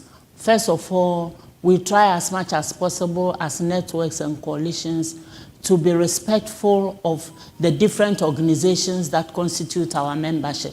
And so you can see that when it comes to mining specifically, even though we might engage at the policy level, when it comes to the practical work, we will leave organizations like WACAM, Women in Mining, Women in Energy, and which have sprung out of the work we have done earlier on, and out of the recognition of many of the organizations that we have alluded to as the new forms of domination and oppression that civil society organizations have worked hard to demand accountability. So new forms of organizing have come, new organizations have come, and they are actually trying very hard to make sure that the gender mainstreaming thing, but of course, we can interrogate the whole notion of gender mainstreaming. But I think one of the things we have tried to do is not to work in isolation when it comes to the themes. So for example, violence against women in the mines, equal participation in the processes of decision making. We see them as interconnected, or as people might say, intersectionality approach, where we are not focusing on a specific theme, but we see all of them as interlinked. Some organizations might focus broadly on a particular subset of the issue, but when you come to our level, I'm talking about the net rights level, we see that interconnectedness, and we try as much as possible to work with the membership in ways that is respectful, that acknowledges their own interests and also their need to be transformational. So you have groups which are actually well established in the communities working on these things, but of course, when it comes to the policy engagement bit, it's the neutral space that we tend to use. But increasingly, we ourselves are sometimes guilty in the sense that we tend to move towards where the resources are. So sometimes you find us following our groups that we are trying to keep independent, even though they are members, and but that's how it goes. Yeah. Charles? Works. Does it work? It works. Yeah. No question was asked me, but I wanted to respond to two things. One is the irresponsible mining question. I think the roots of the irresponsible mining question is the collapse of the regulatory role of the state. First and foremost, if we had a more responsible state, there will be areas that there just will be no mining, and you enforce the laws. When every mining event competes with an alternative livelihood path. When you do an assessment of the value of mining, it is always about foreign exchange. There's never the opportunity cost. What is lost by doing mining? So the environment is one, but just livelihoods and food and clean water are all things you lose by emphasizing foreign exchange, which you never really quite control anyway. So this power of foreign exchange in our psychic is allowing for irresponsible state behavior, would be my response to that. On ECOWAS, I'll be curious to read this freedom of movement claim that the ECOWAS region has a better freedom of movement than East Africa and Southern. I want to know what they are talking about in a sense. First, in terms of infrastructure linkages, the ECOWAS region is the worst of the different parts of the continent. You try driving from Accra to Burkina Faso. At the end of it, you will have several bones broken. You try doing that through Western region to connect to Ivory Coast. You try the one that goes through Sunyani into Ivory Coast. And there are even no road connectivity. If you look at our road networks, many of our road networks do not end up at the borders of our neighbors. It's a terrible situation. And you also take a look at those who try to come by road from different nationalities, what our police and immigration people do to them. Many of us have traveled different parts. So I think it's good, the protocol. But just like Yah was talking about the differences between aspirations and the actual implementation protocol, how it's implemented, we need to take a closer look. But I also wanted to make the point that, you see, on your question about the 3 or 4 Francophone countries that are rebelling, I mean, why are they rebelling? ECOWAS reacted to the coups in a very bad way. And ECOWAS did not factor in these countries' experience of continuous French colonization. And ECOWAS was partly acting in the interest of France in the way they reacted to those 3 countries, not just democracy. They are continued to be colonized. It's great to see them wanting to move out of the French franc. It's great to see them renegotiate some of the mineral contracts. They have a lot of lessons for ECOWAS and for the rest of us.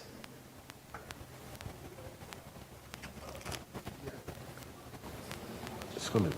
Let's press it. Yeah. Hello. Yeah. There are a number of questions. To pick off from the mining thing, there are a couple of things. The question about what's happening in ASM, artisanal and small-scale mining, issues of legality, and so on. I mean, Charles's answer partly addresses some of those. I mean, there are different issues and different levels. First, legality. Who has permission to mine? Who has permission to mine? Okay. Then so that gives you the status of somebody who can mine. Then there are the regulatory standards which govern your operation. Okay. And I think Charles's point about the role of the state is very important. Because, Emmanuel, the issues that you raise about, say, the work culture inside enterprises, that can be asked of a whole range of shops. Women who sell in the market where tolls are being collected, where there are no toilet facilities. The women have bowls under their chair where they are pissing. And they will be handing your tomatoes the next minute and so on. So the regulatory issue that you raise in ASM, it's important. So the question about standards that are enforced in an enterprise which is allowed to operate is another level of issues. And then there is the issue, so the role of the state takes a number of issues. There's a connected issue also about how the focus on ASM, the focus on illegal, artisanal, small-scale mining and its pollution. It's an important issue. But the discussion has been undifferentiated. Undifferentiated in terms of how do people end up selling garbage in the streets of Accra? The brother from Klosag, you're thinking about what's happening in the village.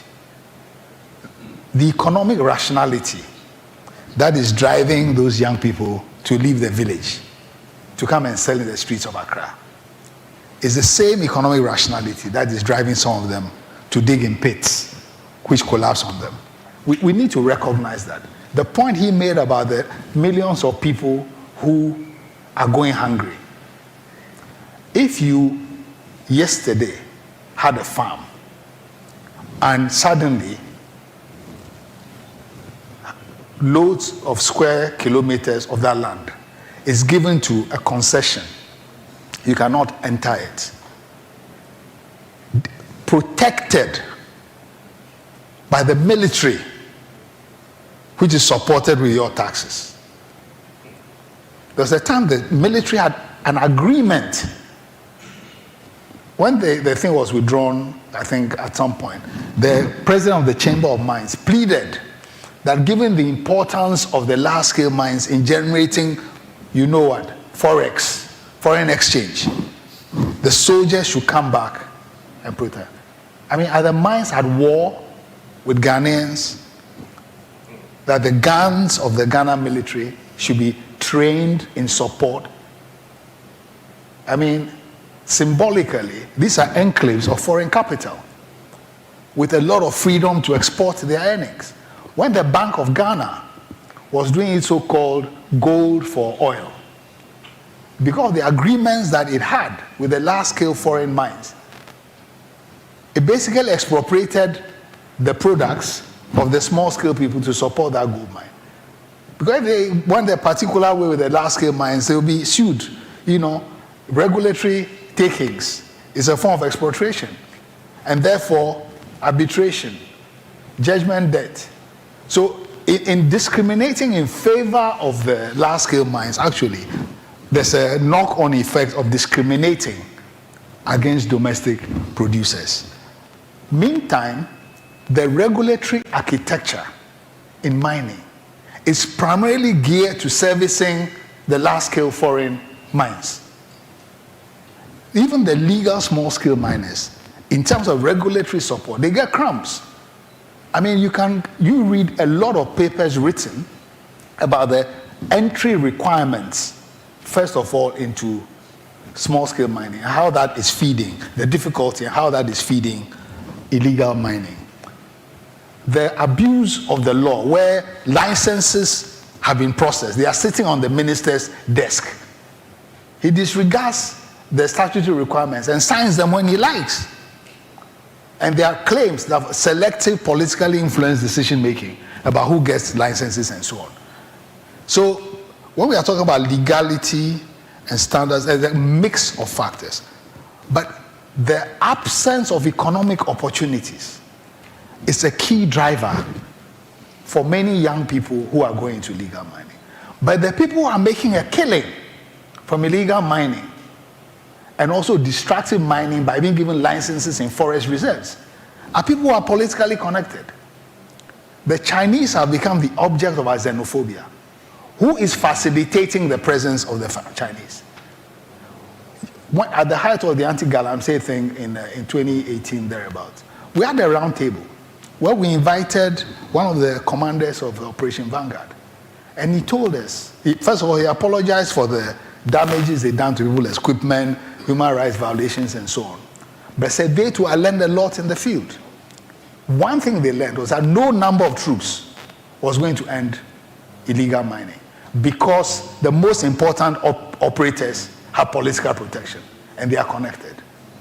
So, but in the conflation of the livelihood drivers facing ordinary people with the criminal gangs who are the Ghanaian equivalent of the drug lords in Latin America with armed protection, how to respond to the challenge becomes impossible, because what you need to do to deal with those who are looking for livelihoods is different from what you need to do to deal with the criminal bosses, basically.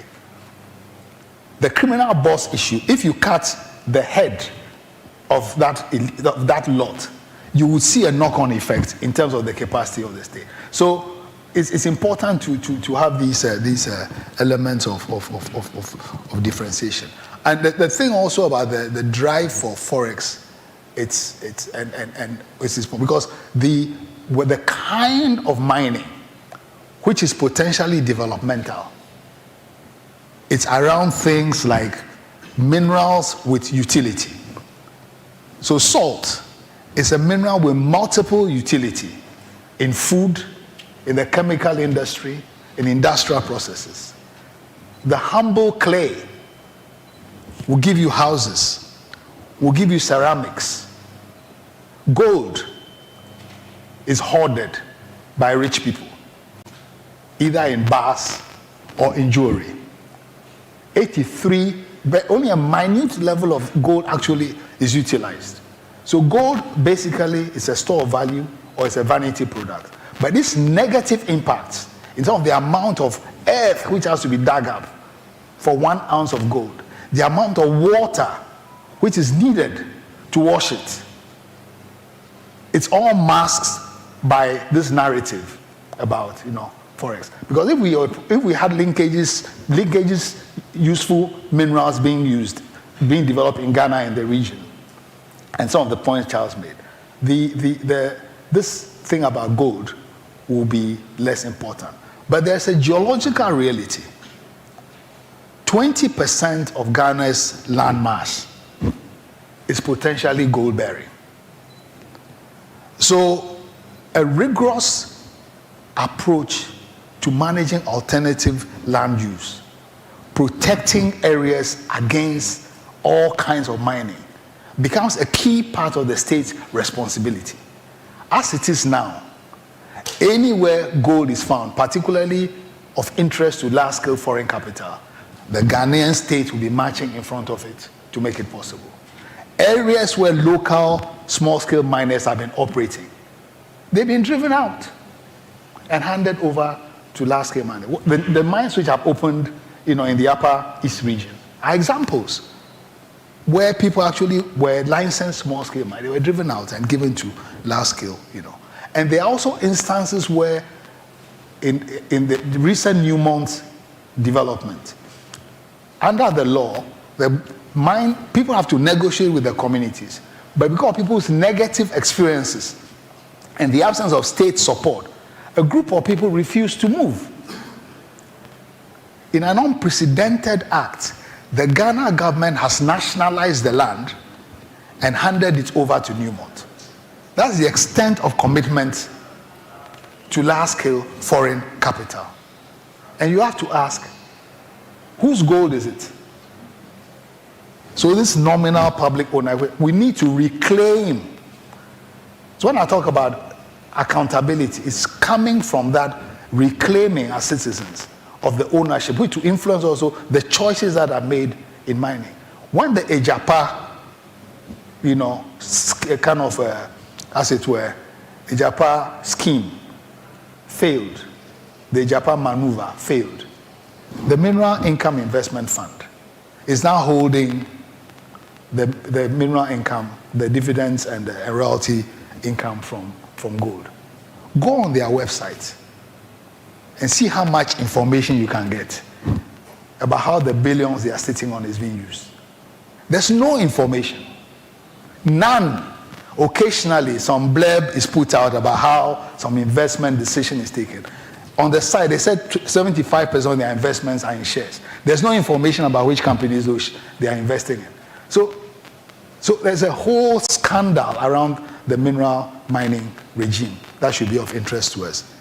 So the legality issue, but the responsibility of the state for managing public resources in a way which creates opportunities for Ghanaians, protects Ghanaians against environmental impacts, and also utilizes the mineral resources as well as the revenue stream for transformation are complex of issues that we should take together.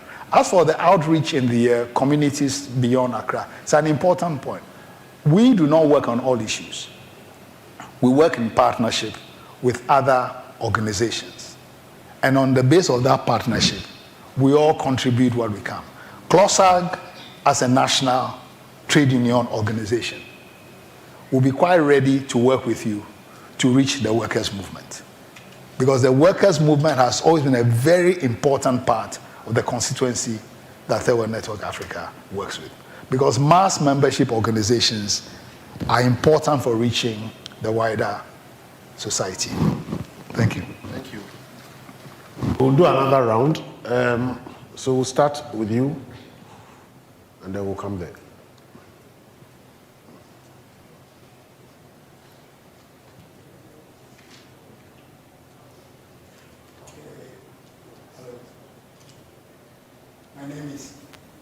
My name is Matthew Akrakinche from Adam.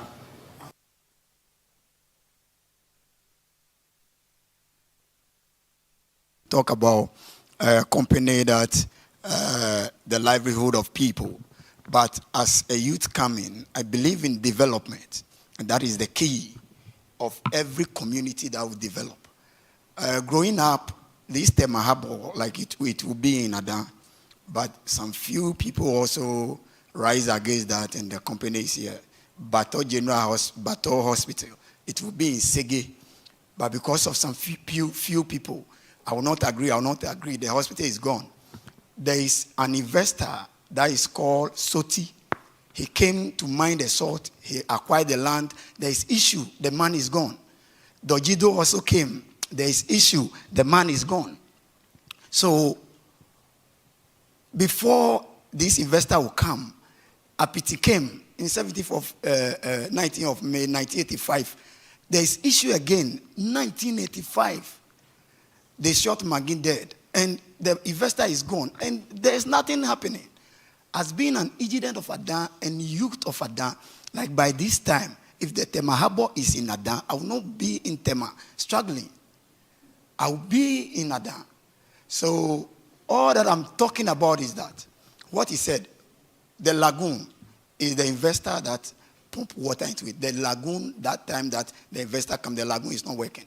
When you go there and you look at the way the investor developed the place now, is different from the previous time. Now, the investor have done community pans. After that, the investor again have brought out grower scheme.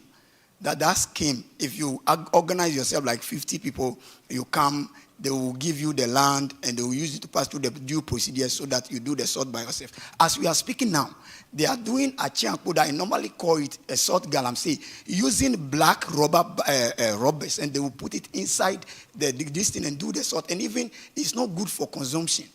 What I'm talking about is that as a youth, I'm talking about development. As a youth, I'm talking about the future of my children, my unborn children, that Adan should develop. As we are talking about now, as we are speaking now, over 1,000 people, ladies, women, got interest-free loan. That we never see that before. As we are speaking now, there is a sports village that we don't see that in Adan for so many years. As we are speaking now, my hometown, I'm from Aklabanya. Anytime that there is rainfall, there is flooding. To let the place become an issue, This company came and helped, I'm from Maklabanya, came and helped us with machines and their own diesels and dig the district for that. Today, if the rain fall, we are free. So what I'm talking about is that what my boss is talking about.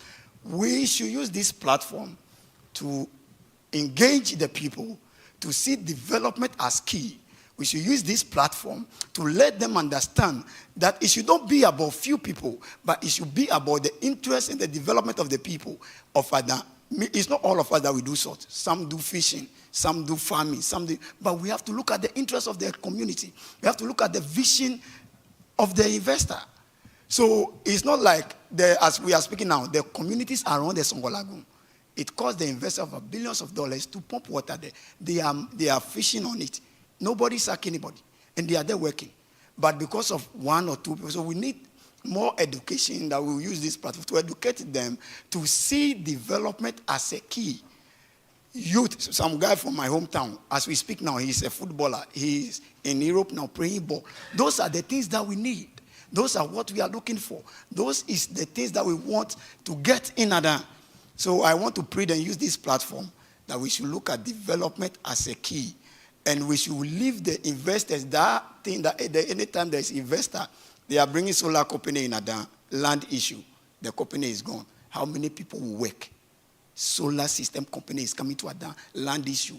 This is my land. This family say this is my land. And the company is gone. Like youth will get work to do. So it is time that we should change, we should educate so that we should change our attitude, like what my daddy is saying, so that the population of poverty in Adam will come down. Thank you.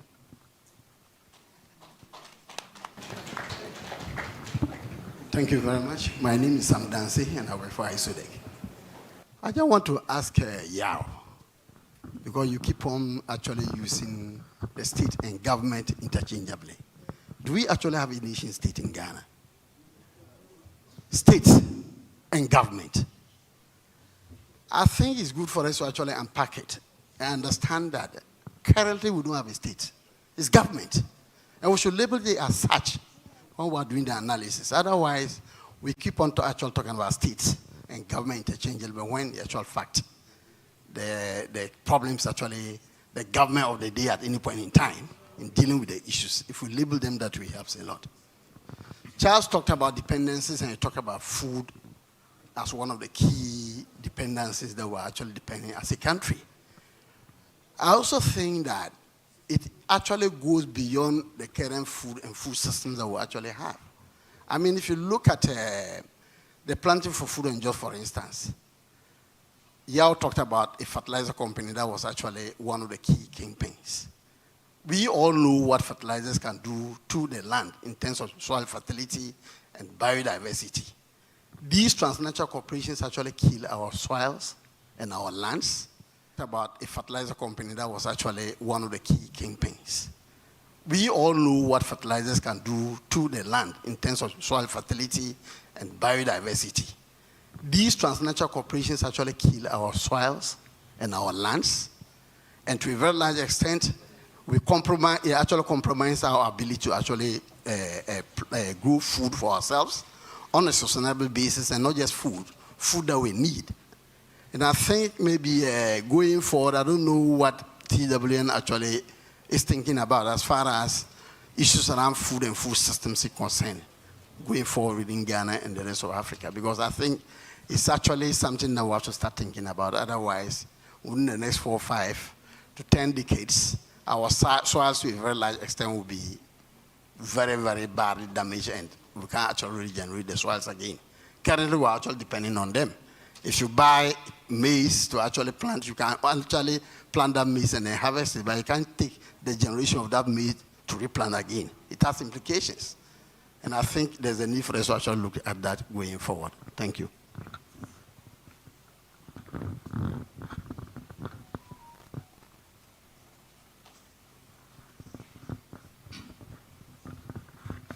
Thank you very much for the opportunity.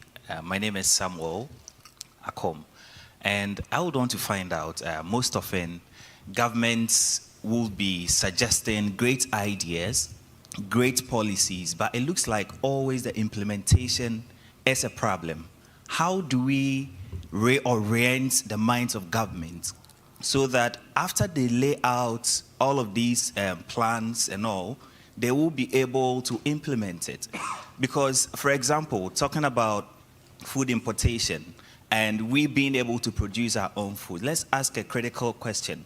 With the planting for food and jobs, how many senior high schools have been involved in the planting for food and jobs? If they were involved, I think it could have solved the problem of school feeding if they were involved. And so I think it is about time we also look at how governments can reorient their minds, can have broader stakeholder engagement to ensure that when it comes to the implementation of the great plans they have, it will be a smooth one. We are about having an election. Whoever wins the election, they will start to implement their policies. In terms of the implementation, what do they have to do? Who do they have to consult to ensure that the plans they have are actually actualized? So my question to the panel is for us to find a way for government to be able to critically implement the policies, because I think we really have a problem with policy implementation in the country. Thank you. We'll go here to the right.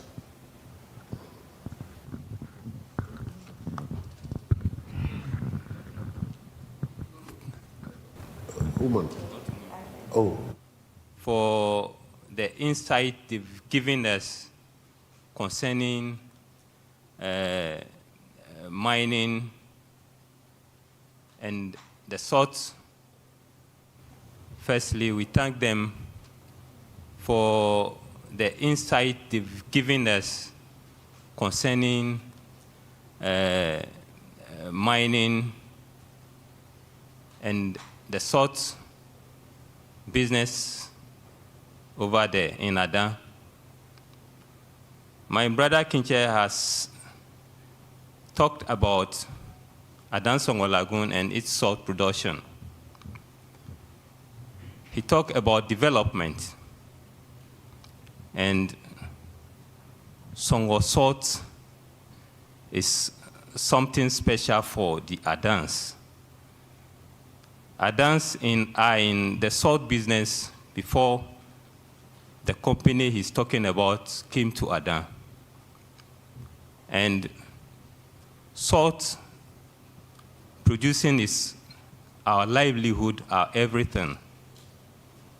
So why should an investor come and then everything should be taken away from the indigents and be given to the investor?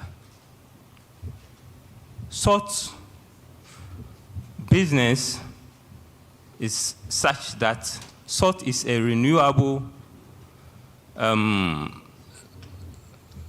resource. If you produce salt, or you get a place like this room, and you produce salt today, you are going to be using the land forever. It's not like gold that you extract the gold and then it will finish. It can't be used over there again. I am a chief and I have a community. Salt work is what my community people do. Is it fair for an investor to come so that what I've been doing for my livelihood should be taken away from me, that it should be presented or it should be given to an investor to do so that we, the indigents, will believe nothing? So, I wish to thank TWN for enlightening us. When this project came, they are the people who bring out their business plan for us to know whatever is happening over there. If not because of them, we are doomed. We thank them. So, what I want to say, what the project my brother is talking about, ceding a whole land, 41,000 acres of land to one person, leaving all the indigens just like that. I may say he doesn't know what he's saying. And such investor will come and then be killing people, beating, brutalizing people, and you say, in the name of this development, and you say we the Adans should accept that. Thank you. Last on this round to our sister at the back there. After the responses, we'll do another round. So please relax. I don't know where to start, but from where I sit, I think that it is because we don't have an agenda as a country. The UN, for instance, we support government with what they do for the country. But most of the time, you see that even within the same party or the same government, where to start. But from where I sit, I think that it is because we don't have an agenda as a country. The UN, for instance, we support government with what they do for the country. But most of the time, you see that even within the same party or the same government, if there are changes in ministers, everything that you would have done within a period just gets pushed to the background, and then a new minister will come and start. And this is duplication, resources are inelastic. And I think it is because we are not having a plan as a country which we want our people to follow. So can we, as civil society, maybe TWN leading us as a coalition, come up with an agenda? Because where I think that government will always do what they will do until the people mobilize to say, this is the way we want to go. So can we have like a coalition or something to deal with an agenda where, irrespective of who comes into power, you will be forced to follow that agenda for us to be able to develop as a country? Because for now, I think sometimes when you sit back and you look at it, we are wasting too much resources. Thank you. Thank you. We'll come back to our panel. Okay. The Adan debate, I think it's good that. Okay. But there are people here who are disapprove of the thing. It's not a problem. It's fine. You talk about development, which is an important point. I was making a lighter point because when Adan chiefs who support Electrochem have spoken about TWN, some terrible things have been said. Like, yeah, Graham, he should go and deal with Keta Salt because that's where his people are from. He shouldn't come to Adan. But you see, on a more serious note, this debate points to something. I think there is differences in how we understand development. Now, and also the importance of information.